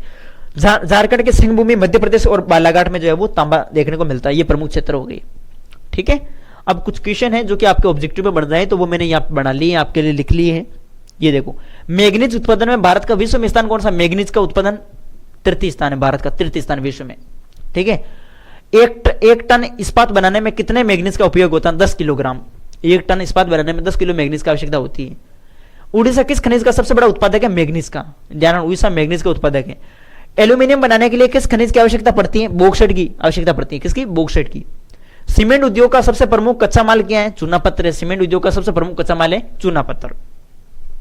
ठीक है, और यहां पे अपरंपरागत ऊर्जा स्रोत भी देख लो। ये परंपरागत जो पुराने समय से चले आ रहे हैं, पुराने समय से कौन पूछे कि परंपरागत और अपरंपरागत ऊर्जा स्रोतों के नाम बताओ दो। तो परंपरागत में लिखना कोयला, पेट्रोल, प्राकृतिक गैस, वो पुराने समय से चली आ रही है। अपरंपरागत जो अभी मानव द्वारा निर्मित है, मानव नाभिकीय ऊर्जा, पवन ऊर्जा, सौर ऊर्जा, जैव ऊर्जा, भूतापी ऊर्जा, जवारी ऊर्जा, तरंग ऊर्जा, ये सब अपरंपरागत ऊर्जा स्रोत है। ध्यान रखना, अपरंपरागत ऊर्जा स्रोत। ठीक है, चलो प्यारे विद्यार्थियों आगे देखो। नाभिकीय ऊर्जा किसे कहते हैं? प्रमुख खनिज प्राप्त होते हैं, यूरेनियम, थोरियम, परमाणु ऊर्जा भी कहते हैं। नाभिकीय ऊर्जा को परमाणु ऊर्जा भी कहते हैं। और या यूरेनियम क्षेत्र जो है वो धारवाड़, अलवर तथा उदयपुर, थोरियम क्षेत्र केरल, आंध्र प्रदेश, विशाखापट्टनम। परमाणु ऊर्जा आयोग की स्थापना 1948 में की गई थी। इसके बाद में जो है वो रिसर्च में बंबा परमाणु ऊर्जा संस्थान केंद्र के नाम से जाना जाता है। ठीक है, याद रखना, पहले परमाणु ऊर्जा आयोग की स्थापना हुई थी 1948 में, और इसका नाम चेंज करके 1967 में कर दिया था भाभा परमाणु ऊर्जा अनुसंधान केंद्र। तो नाभिकीय ऊर्जा किसे कहते हैं? नाभिकीय विखंडन एवं संलयन से प्राप्त ऊर्जा को कहते हैं नाभिकीय ऊर्जा। ठीक है, ध्यान रखना। अब एक प्रश्न यह भी पूछा जाता है प्यारे विद्यार्थियों इस चैप्टर में, खनिज तथा ऊर्जा संसाधन में, कि खनिज संसाधनों को किस प्रकार से संरक्षण किया जाता है, किस प्रकार से खनिज संसाधनों को हम बचा सकते हैं। तो ये देखो, खनिज समय के साथ समाप्त होते जा रहे हैं। जैसे जैसे टाइम निकल रहा है वैसे वैसे खनिज भी समाप्त होते जा रहे हैं, सभी की कमी होती जा रही है। ठीक है, और इन्हें बनाने में जो है काफी लंबा समय लगता है, इसलिए सतत पोषणीय विकास के लिए जो है वो संरक्षण की जरूरी है। इसलिए हमें जो है किसी भी संसाधन को अपनाना चाहिए तो ऐसे सोच के अपनाना चाहिए कि वो संसाधन हम तो अपनी पूर्ति कर ही रहे हैं, हमें संसाधनों का ऐसा प्रयोग करना चाहिए कि हम अपनी आवश्यकता के साथ साथ जो है उस संसाधन को बचाए, ताकि भविष्य में आगे आने वाली पीढ़ी भी उसका उपयोग आनंद ले सके। ठीक है, इसे सतत पोषणीय विकास कहते हैं। और इस संरक्षण की प्रमुख विधियां हैं कि ऊर्जा के अपरंपरागत साधनों का अधिक प्रयोग करना चाहिए। अपरंपरागत जैसे कि सौर ऊर्जा है, भूतापी ऊर्जा है, ज्वारी ऊर्जा है, बायोमास है, बायोगैस है, इन सभी का हमें जो है प्रयोग करना चाहिए। धात्विक खनिजों का पुनर्चक्रण करना चाहिए। ठीक है, और कम मात्रा में पाए जाने वाले खनिजों का निर्यात नहीं करना चाहिए। जो हमारे कम मात्रा में पाए गए उनका हम बाहर देशों में नहीं बेचना चाहिए, उन्हें निर्यात नहीं करना चाहिए। संसाधनों का सूझबूझ से प्रयोग करना चाहिए। तो इस प्रकार की विधि से हम खनिजों को बचा सकते हैं। तांबे के उपयोग बताओ प्यारे विद्यार्थियों, इंपॉर्टेंट प्रश्न है, तांबे के उपयोग बताओ। तो तांबे का देखो, भारत में ये कहां पाया जाता है? बिजली की मोटर, ट्रांसफार्मर, जनरेटर बनाने में विद्युत उपयोग के लिए तांबे का अनिवार्य धातु है। ये एक मिश्रित धातु है, योग्य आघातवर्ती तथा तन्य धातु है। ये आभूषणों को मजबूती प्रदान करने के इससे स्वर्ण के साथ भी मिलाया जाता है, सोने के साथ मिलाया जाता है। आभूषण को मजबूती प्रदान करने के लिए सोने के साथ तांबा निक्षेप मुख्यतः झारखंड के सिंहभूमि जिले, मध्य प्रदेश बालाघाट तथा राजस्थान के झुंझुनू अलवर जिलों में पाया जाता है। तो तांबे के बारे में बता रखा कि तांबे का उपयोग क्या है और प्रमुख कहां पाया जाता है। अभी हमने देख चुके हैं वैसे तो, फिर भी देख लो, आप क्वेश्चन इस प्रकार से पूछे हैं। और अगला चैप्टर हमारा शुरू हो गया, नया चैप्टर। ठीक है, न्यू चैप्टर, नियोजन वाला। नियोजन से आप क्या समझते हैं? नियोजन का मतलब होता है प्लानिंग, किसी भी कार्य को करने से पहले उसकी रूपरेखा तैयार करना, यह कहलाता है नियोजन। परिभाषा देखो, किसी परियोजना को पूरा करने के लिए या अपने लक्ष्य की प्राप्ति के लिए जो हम योजना बनाते हैं, जो हम प्लान बनाते हैं, उसे ही कहते हैं नियोजन। ये हो गई नियोजन की परिभाषा। फिर देखो, खंडीय नियोजन से क्या तात्पर्य है? एक तो होता है खंडीय नियोजन, एक होता है प्रादेशिक नियोजन। खंडीय नियोजन, इसमें जैसे कृषि में हमें किस प्रकार से काम करना है, सिंचाई में किस प्रकार से, और प्रादेशिक नियोजन पूरे प्रदेश की अर्थव्यवस्था को ध्यान में रखा जाता है प्रादेशिक नियोजन में। खंडीय नियोजन, इसमें अर्थव्यवस्था के विभिन्न सेक्टरों के विकास के लिए कार्यक्रम बनाए जाते हैं। अर्थव्यवस्था के विभिन्न सेक्टर जैसे कृषि सेक्टर हो गया, सिंचाई सेक्टर हो गया, विनिर्माण सेक्टर हो गया, संचार सेक्टर हो गया, अलग अलग सेक्टर। तो इन सभी विभिन्न सेक्टरों के विकास के लिए कार्यक्रम बनाए जाते हैं और उन्हें लागू किए जाते हैं। तो ये तो होता है खंडीय नियोजन, जैसे कृषि सेक्टर, सिंचाई, विनिर्माण, संचार, ये हो गए। प्रादेशिक नियोजन में क्या होता है? पूरे प्रदेश को देखा जाता है, उसके अंदर पूरे प्रदेश की अर्थव्यवस्था को देखकर नियोजन जो किया जाता है, प्लान योजना जो बनाई जाती है, वो होता है प्रादेशिक नियोजन। वेरी इंपॉर्टेंट है, देखो प्रादेशिक नियोजन में दे रखा आगे, किसी क्षेत्र के विकास के लिए प्रादेशिक असंतुलन को कम करने के लिए योजना बनाना और प्रादेशिक नियोजन कहा जाता है। प्रादेशिक ए नियोजन, प्रदेश का मतलब किस संतुलन में, मतलब पूरे प्रदेश के अंदर देखा जाता है कि विकास कहां कहां हो रहा है, कहां विकास नहीं हो रहा है, कहां कमी है।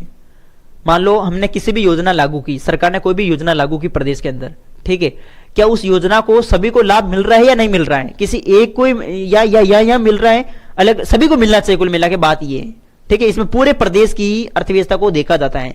किसी क्षेत्र के विकास के लिए प्रादेशिक असंतुलन को कम करने के लिए जो योजना बनाई जाती है वो होता है प्रादेशिक नियोजन।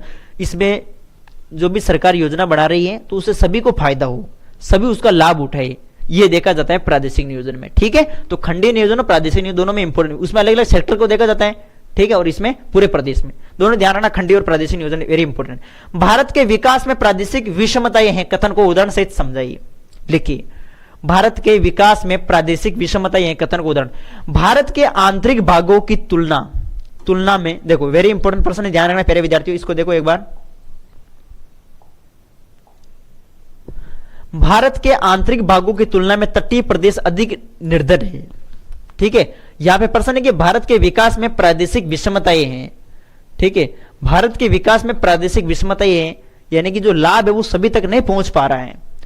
कथन को उदाहरण बताओ। भारत के आंतरिक भागों की तुलना में तटीय प्रदेश जो है ना वो अधिक गरीब देखने को मिलते हैं, जो तटीय इलाके हो गए वो अधिक निर्धन है, गरीब है। व्यापारिक कृषि के क्षेत्र में विकास अधिक व्यापक है। भारत में जनजातीय क्षेत्र अभी भी कम विकसित हैं। भौतिक बाधाओं जैसे कि शुष्क जलवायु, उबड़ खाबड़ पर्वतीय व पठारी भूमि तथा बाढ़ से पीड़ित क्षेत्र आदि पिछड़े हुए हैं।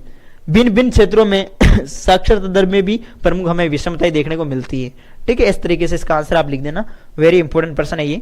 चलो नेक्स्ट आगे देखो। फिर सतत पोषणीय विकास से आप क्या समझते हैं? वही ये सतत पोषणीय विकास कि भाई हमारे पास जो भी अभी मौजूद वर्तमान में प्रेजेंट में जो भी हमारे पास संसाधन है उसका प्रयोग, जो भी संसाधन है जो सीमित है, ठीक है, उसका प्रयोग हम कर रहे हैं, तो उसका प्रयोग हमें ऐसे करना चाहिए कि भी हमें ज्यादा उसको नुकसान नहीं पहुंचाना चाहिए, और ये सोचकर प्रयोग करना चाहिए कि भी हम अपनी आवश्यकता के साथ साथ भविष्य में आगे आने वाली पीढ़ी को भी उसका उपयोग करवा सके, ठीक है। ऐसे मानकर जो है संसाधन का ये विकास की एक ऐसी प्रक्रिया जिसमें पर्यावरण को नुकसान ना पहुंचे तथा आने वाली पीढ़ी की जरूरतों को भी जो है पूरा किया जा सके, इस प्रकार संसाधन का उपयोग करना ही सतत पोषणीय विकास कहलाता है। बस सीधी सी परिभाषा लिख देना इस तरीके से। द पॉपुलेशन बम पुस्तक के लेखक कौन है? द पॉपुलेशन बम पुस्तक 1968 में प्रकाशित हुई थी एर्लिच के द्वारा। किसके द्वारा? एर्लिच के द्वारा। द लिमिट्स टू ग्रोथ पुस्तक जो है 1972 में प्रकाशित हुई थी मिडोस के द्वारा। वेरी इंपॉर्टेंट है। इंदिरा गांधी नहर परियोजना के जनक कौन है? कंवर सेन। कौन है? कंवर सेन। और इसकी आधारशिला कब रखी थी? 1958 में। इंदिरा गांधी नहर परियोजना की आधारशिला कब रखी थी? 1958 में। ध्यान रखना। राजस्थान नहर का नाम बदलकर 2 नवंबर 1984 को इसका नाम कर दिया था इंदिरा गांधी नहर। पूछा जाता है कि राजस्थान नहर का नाम कब बदला गया? 2 नवंबर 1984 को। और क्या रखा गया? इंदिरा गांधी नहर। नोट्स में से इन सभी प्रश्नों के उत्तर मिल जाएंगे। देखो, पर्वतीय क्षेत्र विकास कार्य, इन नोट्स से और पढ़ लेना आप सभी विद्यार्थी। कुछ क्वेश्चन मैंने लिए जो आपको नोट्स से पढ़ने हैं। पर्वतीय क्षेत्र विकास कार्यक्रम में बारे में लिखिएगा। पर्वतीय क्षेत्र विकास जो कार्यक्रम है उसके बारे में आपको बताना है। सूखा संभावित कार्यक्रम है उसके बारे में बताना है। भरमौर क्षेत्र योजना के आर्थिक सामाजिक प्रभाव लिखिएगा। अथवा में दे रखा इंदिरा गांधी नहर के सकारात्मक प्रभाव सतत पोषणीय विकास को बढ़ावा देने के उपाय लिखिएगा। ये सब प्रश्न आपको जो है वो नोट से मिल जाएंगे। नोट से पढ़ लेना है सभी प्रश्नों को। संचार के व्यक्तिगत साधन कौन कौन से हैं? तो व्यक्तिगत संचार के साधन ये हैं, टेलीफोन है, मोबाइल फोन है, लाउड स्पीकर है, ईमेल है, ये संचार के व्यक्तिगत साधन हो जाएंगे, ठीक है। आप लंबी दूरी तक तरल व गैसीय पदार्थों के परिवहन के लिए परिवहन की किस प्रणाली का सुझाव देंगे? तो आप पाइपलाइन परिवहन का सुझाव देंगे। किसका? पाइपलाइन परिवहन का। ये क्वेश्चन आता है प्यारे विद्यार्थियों, एग्जाम में पूछ लेना, लाइक क्वेश्चन है ये। पाइपलाइन परिवहन का लाभ क्या है? पाइपलाइन परिवहन का लाभ यह है कि ये लंबी दूरी तक तेल, गैस और अन्य उत्पादों के परिवहन का एक लागत प्रभावी और कुशल और सुरक्षित तरीका है, ठीक है। भाई तेल हम भेजते हैं, गैस है, एक स्थान से दूसरे स्थान तक तुरंत से भेज सकते हैं, ठीक है, पाइपलाइन परिवहन की। ऐसे बता देना आप सभी। लंबी दूरी तक तेल, गैस और अन्य उत्पादों के परिवहन का एक लागत प्रभावी और कुशल और सुरक्षित तरीका है, यह प्रभु उसका लाभ है। जल परिवहन सबसे सस्ता परिवहन साधन क्यों है? जल परिवहन सबसे सस्ता साधन परिवहन इसलिए है क्योंकि इसमें एक तो लागत कम आती है, ठीक है। अब आज हम मान लो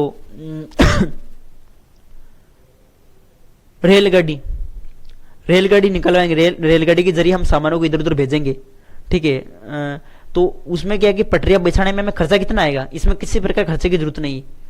जल परिवहन सबसे सस्ता इसलिए है क्योंकि इसके लिए जो है परिवहन रास्तों का निर्माण नहीं करना पड़ता, मार्गों का निर्माण नहीं करना पड़ता, केवल जल परिवहन के साधनों के द्वारा ही यातायात किया जाता है। ऐसा लिख देना इसका आंसर। परिवहन जाल क्या होता है? परिवहन जाल सड़कों और रेल लाइन के जाल को कहते हैं परिवहन जाल। सड़कों और रेल लाइन के जाल को क्या कहते हैं? परिवहन जाल। बिग इच पाइपलाइन के द्वारा प्रवाहित किया जाता है। बिग इच पाइपलाइन के द्वारा जो है पेट्रोलियम गैस जो है प्रवाहित की जाती है, पेट्रोलियम। परिवहन से क्या अभिप्राय है? वस्तु एवं सेवाओं को एक स्थान से दूसरे स्थान तक ले जाने की जो प्रक्रिया होती है वो परिवहन कहलाती है। संचार से आप क्या समझते हैं? एक स्थान से दूसरे स्थान तक संदेशों विचारों को भेजने की व्यवस्था को संचार कहते हैं, और संचार का जाल एक स्थान से दूसरे स्थान तक सूचनाएं भेजता है और प्राप्त करता है। ये लिख सकते हो संचार की परिभाषा। पर्यटन को प्रभावित करने वाले कारकों के नाम बताओ। मांग व परिवहन, ये पर्यटन को प्रभावित करते हैं, मांग और परिवहन। भारतीय राष्ट्रीय महामार्ग प्राधिकरण की स्थापना कब हुई? 1995 में। किस वर्ष भारत में पहली बार रेल परिवहन की शुरुआत हुई थी? तो 1853 में हुई थी, मुंबई व ठाणे के बीच चली थी। सीमा सड़क संगठन की स्थापना कब हुई थी? सीमा सड़क संगठन की स्थापना हुई थी 1960 में, ठीक है। कोंकण रेलवे के बारे में लिखिएगा। देखो प्रिय विद्यार्थियों, कोंकण रेलवे जो है भारत के पश्चिमी तट के सबसे महत्वपूर्ण रेल मार्गों में से ये एक है, और ये महाराष्ट्र, गोवा और कर्नाटक राज्य को जोड़ता है। कर्नाटक में कोंकण रेलवे अपने 741 किलोमीटर लंबे ट्रैक में से 273 किलोमीटर की लंबाई को कवर करता है। ये मैंगलोर और मुंबई के दो महत्वपूर्ण शहरों को जोड़ता है, और वर्ष 1991 में कोंकण रेलवे जो है वो शुरू हुआ था। तो इसके बारे में, कोंकण रेलवे के बारे में इस तरीके से आप लिख सकते हो। वेरी वेरी इंपॉर्टेंट ये भी। फिर देखो वायु परिवहन की शुरुआत कब हुई? तो वायु परिवहन की शुरुआत हुई थी 1911 में। कब हुई थी? 1911 में। उत्तर पश्चिमी रेलवे का मुख्यालय कहां स्थित है? उत्तर पश्चिमी रेलवे का मुख्यालय जयपुर में है। उत्तरी रेलवे का मुख्यालय, ध्यान रखना, उत्तरी रेलवे का मुख्यालय दिल्ली है, दक्षिणी रेलवे का मुख्यालय चेन्नई है, पश्चिमी रेलवे का मुख्यालय मुंबई है, पूर्वी रेलवे का मुख्यालय कोलकाता है, लेकिन उत्तरी पश्चिमी रेलवे का मुख्यालय अपने राजस्थान में पूछे जयपुर है, ध्यान रखना, ठीक है, जयपुर। भारतीय रेल प्रणाली को कितने मंडलों में बांटा गया? भारतीय रेल प्रणाली को 18 मंडलों में बांटा गया। कितने मंडलों में? 18 मंडलों में। राष्ट्रीय जलमार्ग संख्या 1 किस नदी पर तथा किन दो स्थानों के बीच पड़ता है? तो वो गंगा नदी और हल्दिया इलाहाबाद के बीच, ठीक है। किस वर्ष में पहला रेडियो कार्यक्रम प्रसारित हुआ था? 1923 में हुआ था। ये छोटे प्रश्न है, आप इनको कवर कर लेना। अंतरराष्ट्रीय व्यापार साहब, अब अगला चैप्टर शुरू हो गया है फिर विद्यार्थियों। अंतरराष्ट्रीय व्यापार लास्ट टॉपिक है ये, अंतरराष्ट्रीय व्यापार। अंतरराष्ट्रीय व्यापार किसे कहते हैं? व्यापार शब्द का अर्थ होता है वस्तुओं तथा सेवाओं का लेन देन, वस्तुओं एवं सेवाओं का क्रय विक्रय, वस्तु एवं सेवाओं का आयात निर्यात। और जब ये आयात निर्यात, जब ये लेन देन, जब ये क्रय विक्रय अंतरराष्ट्रीय स्तर पर होने लगता है या विभिन्न देशों के बीच होने लगता है, तो इसे हम कहते हैं अंतरराष्ट्रीय व्यापार। ये सीधी सी परिभाषा। व्यापार शब्द का अर्थ होता है वस्तु तथा सेवाओं का लेन देन, जब ये लेन देन विभिन्न देशों के बीच किया जाता है तो इसे कहते हैं अंतरराष्ट्रीय व्यापार। भारत का व्यापार संतुलन किस प्रकार का है? देखो प्यारे विद्यार्थियों, हमारे भारत का जो व्यापार संतुलन है वो ऋणात्मक है। क्यों है ऋणात्मक?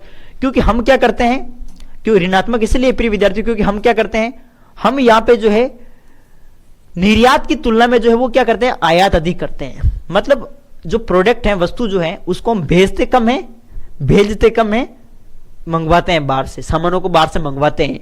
मतलब हम क्या करते हैं, आयात अधिक करते हैं, आयात। निर्यात बहुत कम करते हैं। निर्यात का मतलब होता है भेजना, आयात का मतलब होता है बाहर से सामानों को मंगाना।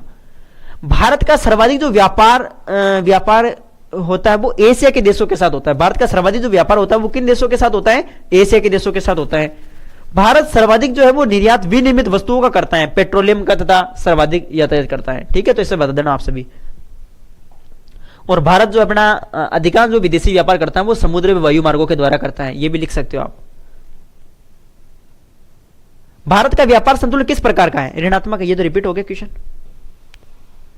भारत का अधिकांश विदेशी व्यापार होता है समुद्र में वायु मार्गों के द्वारा। महानदी डेल्टा स्थित पतन है पारादीप। महानदी डेल्टा पर कौन सा पतन है? पारादीप पतन है, ध्यान, पारादीप पतन। और भारत का सबसे बड़ा समुद्री पतन कौन सा? तो वो मुंबई पतन है।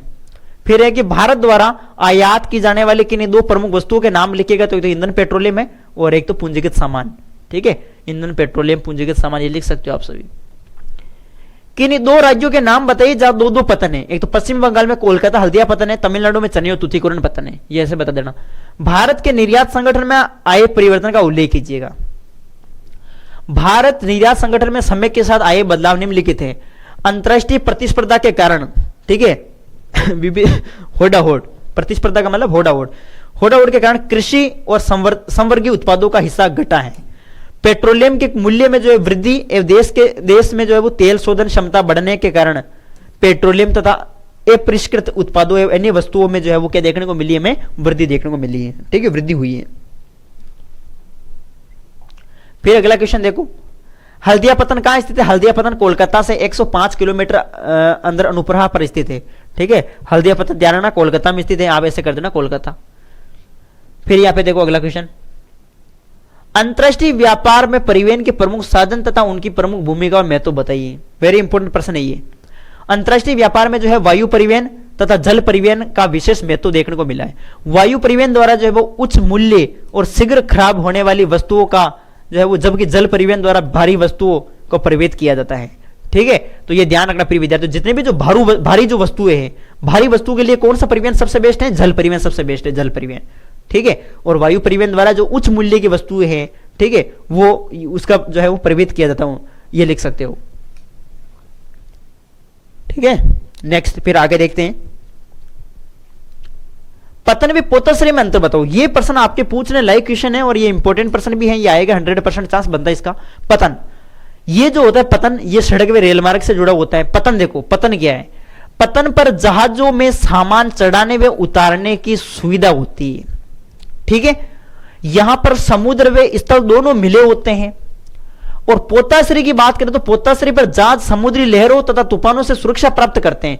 पोताश्रय में स्थल भाग समुद्र से मिला हुआ नहीं होता है, ठीक है। पतन जो होते हैं वो सड़क और रेल मार्ग से अच्छी तरह जुड़े होते हैं। पतन जो होता है वो एक बंदरगाह होता है, जबकि पोताश्रय जो होता है वो समुद्र तट पर स्थित एक प्राकृतिक स्थान होता है।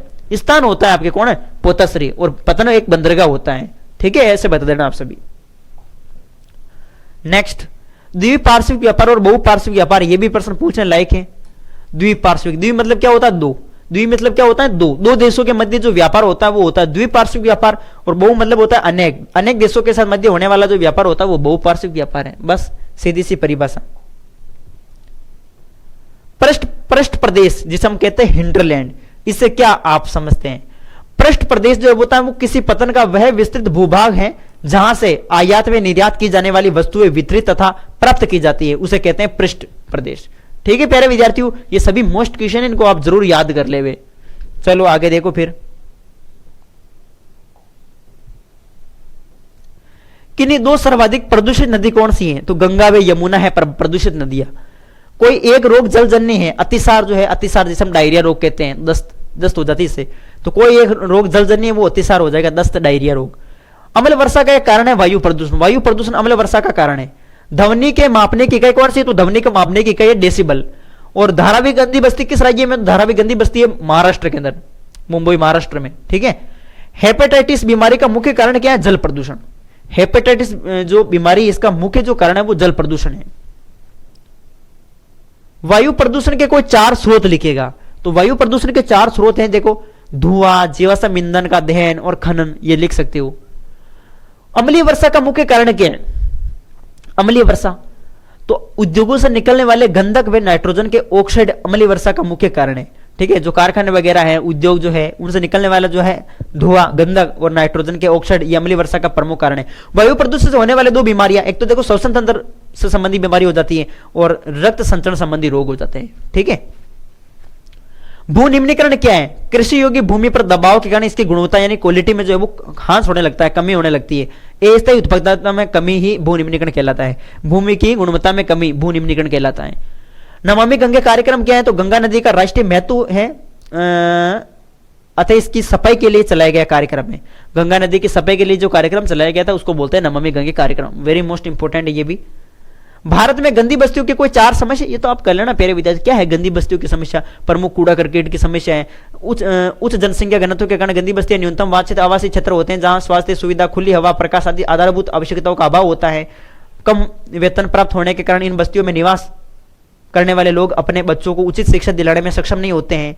अति निम्न सफाई व्यवस्था के कारण तथा जगह जगह फैले कूड़ा करकट से पर्यावरण प्रदूषण की गंभीर समस्या पाई जाती है। इन बस्तियों में गरीबी के कारण जो है विभिन्न सामाजिक बुराई जैसे कि नशीली दवाएं, शराब का सेवन, जुआ, गुंडागर्दी, अपराध, पलायन, अंततः सामाजिक बहिष्कार के प्रति उन्मुख कर लेती है। तो ये सब समस्या ही समस्या है गंदी बस्तियों की। इजी है, कर देना आप इनको आसान से, ठीक है। बस प्यारे विद्यार्थियों, ये थे आपके सामने 7 टॉपिक मैंने आपको इस क्लास के अंदर कवर करवा दिए हैं। क्लास थोड़ी बड़ी थी, ठीक है, और ये हो गई है आपके 1 घंटा और 2 घंटे मान लो आप, 1 घंटा 55 मिनट के लमसम हो गई क्लास, ठीक है। 2 घंटा मानो, 2 घंटे के अंदर मैंने आपकी एक बुक जो थी कंप्लीट भारत लोग और अर्थव्यवस्था, इसको मैंने कंप्लीट कवर करवाया है। देखो इस बुक के अंदर जो टॉपिक थे मैं एक बार वापस बता देता हूं आप सभी को। बुक का नाम है भारत लोग और अर्थव्यवस्था। बुक का नाम क्या है? भारत लोग अर्थव्यवस्था। मैं ऐसे लिख रहा हूं, ठीक है। पहला चैप्टर था, दूसरा चैप्टर, तीसरा चैप्टर, चौथा, 5वां, 6ठा, 7वां, 8वां और 9वां चैप्टर। 9 चैप्टर थे। पहला था जनसंख्या वितरण वाला, जनसंख्या वितरण वाला, ठीक है। दूसरा था मानव बस्ती वाला, मानव बस्ती। और तीसरा भू संसाधन तथा कृषि। और चौथा था जल संसाधन, जल संसाधन। और 5वां था खनिज तथा ऊर्जा संसाधन वाला। और अगला था भारत के संदर्भ में नियोजन, भारत के संदर्भ में नियोजन वाला, सतत पोषणीय विकास वाला, ठीक है। और फिर था परिवहन और संचार, परिवहन एवं संचार। और अंतर्राष्ट्रीय व्यापार, अंतर्राष्ट्रीय व्यापार। और भौगोलिक परिप्रेक्ष्य में चयनित कुछ मुद्दे और समस्याएं। तो ये जो टॉपिक थे प्यारे विद्यार्थियों, इन सभी जो मैंने क्वेश्चन करवाए हैं ये ब्लूप्रिंट के अकॉर्डिंग मैंने कवर करवाए हैं। जैसे आपके ब्लूप्रिंट में बता रखा कि इस चैप्टर से छोटा प्रश्न बनेगा, छोटा प्रश्न मैंने लिया है, उसी हिसाब से करवाया है। 27 नंबर का आपकी ये बुक है थी भारत लोग और अर्थव्यवस्था, 27 नंबर की, ठीक है। अब नेक्स्ट जो बुक होगी वो भी मैं ऐसे ही करवाऊंगा, एक ही क्लास के अंदर कवर करवा दूंगा, एक ही वीडियो में, ठीक है। तो प्यारे विद्यार्थियों ये चैप्टर थे आपके सामने, जनसंख्या वितरण, घनत्व वृद्धि और संगठन, मानव बस्तियां, भू संसाधन तथा कृषि, जल संसाधन, खनिज तथा ऊर्जा संसाधन, भारत के संदर्भ में नियोजन और सतत पोषणीय विकास, परिवहन और संचार, अंतर्राष्ट्रीय व्यापार और भौगोलिक परिप्रेक्ष्य में चयनित कुछ मुद्दे और समस्याएं। तो ये 9 चैप्टर थे। 9 चैप्टर को मैंने एक ही क्लास के अंदर कवर करवाया है। अब इन सभी की पीडीएफ मैं आपको इसी के नीचे उपलब्ध करवाऊंगा, इसी के नीचे, इसी वीडियो के नीचे।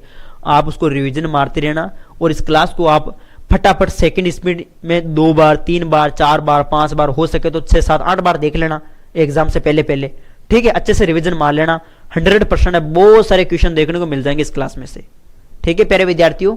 बस मैं तो आपको यही कहना चाहूंगा, अब अच्छे से जी जान मेहनत करना आप सभी, और एक बार आप कंप्लीट थ्योरी और पढ़ लेना। कंप्लीट थ्योरी पढ़ना बहुत जरूरी है। मैंने हर एक चैप्टर को समझाया है, चाहे आपके भारत लोग और अर्थव्यवस्था, मानव भूगोल, मूल सिद्धांत, दोनों बुक का अलग अलग मैंने क्लास प्लेलिस्ट बना रखी है, दोनों कवर कर लेना प्यारे विद्यार्थियों वहां से, और इसको देख लेना, फटाफट रिवीजन मार लेना। ये अभी तो मैं बहुत सारी बुलेट क्लासें लूंगा आपकी, ठीक है। चलो फिर मिलते हैं और किसी नए टॉपिक के साथ। बस आज के लिए इतना ही। और अगर आपके पास ये बुक नहीं है तो बुक का ऑर्डर कर लेना, अभी पहुंच जाएगी आपके पास 3 दिन में, ठीक है, पोस्ट ऑफिस के माध्यम से भी, तो ऐप से ऑर्डर कर लेना। बाकी व्हाट्सएप नंबर पर मैसेज कर देना, नंबर तो होंगे यूट्यूब पे ले रखे होंगे आपने मेरे, ठीक है। चलो प्यारे विद्यार्थियों, हो गए हैं पूरे 2 घंटे, ठीक है। चलो जय हिंद, जय भारत, ओके। बाकी मेहनत करो, जी जान करो प्यारे विद्यार्थियों, टाइम बहुत कम बचा हुआ है, फटाफट रिवीजन मान ला। मैं तो अलग अलग वीडियो में भी करवा सकता था, लेकिन मैंने सोचा कि टाइम वेस्ट हो जाएगा, एक ही क्लास में करवाते हैं, जिससे भी आपका भी टाइम वेस्ट नहीं हो, और एक ही पीडीएफ में सभी क्वेश्चन मिल जाते हैं। मैं इसी वीडियो के नीचे सभी क्वेश्चन एक ही पीडीएफ में ऐड करूंगा, ठीक है। चलो ओके।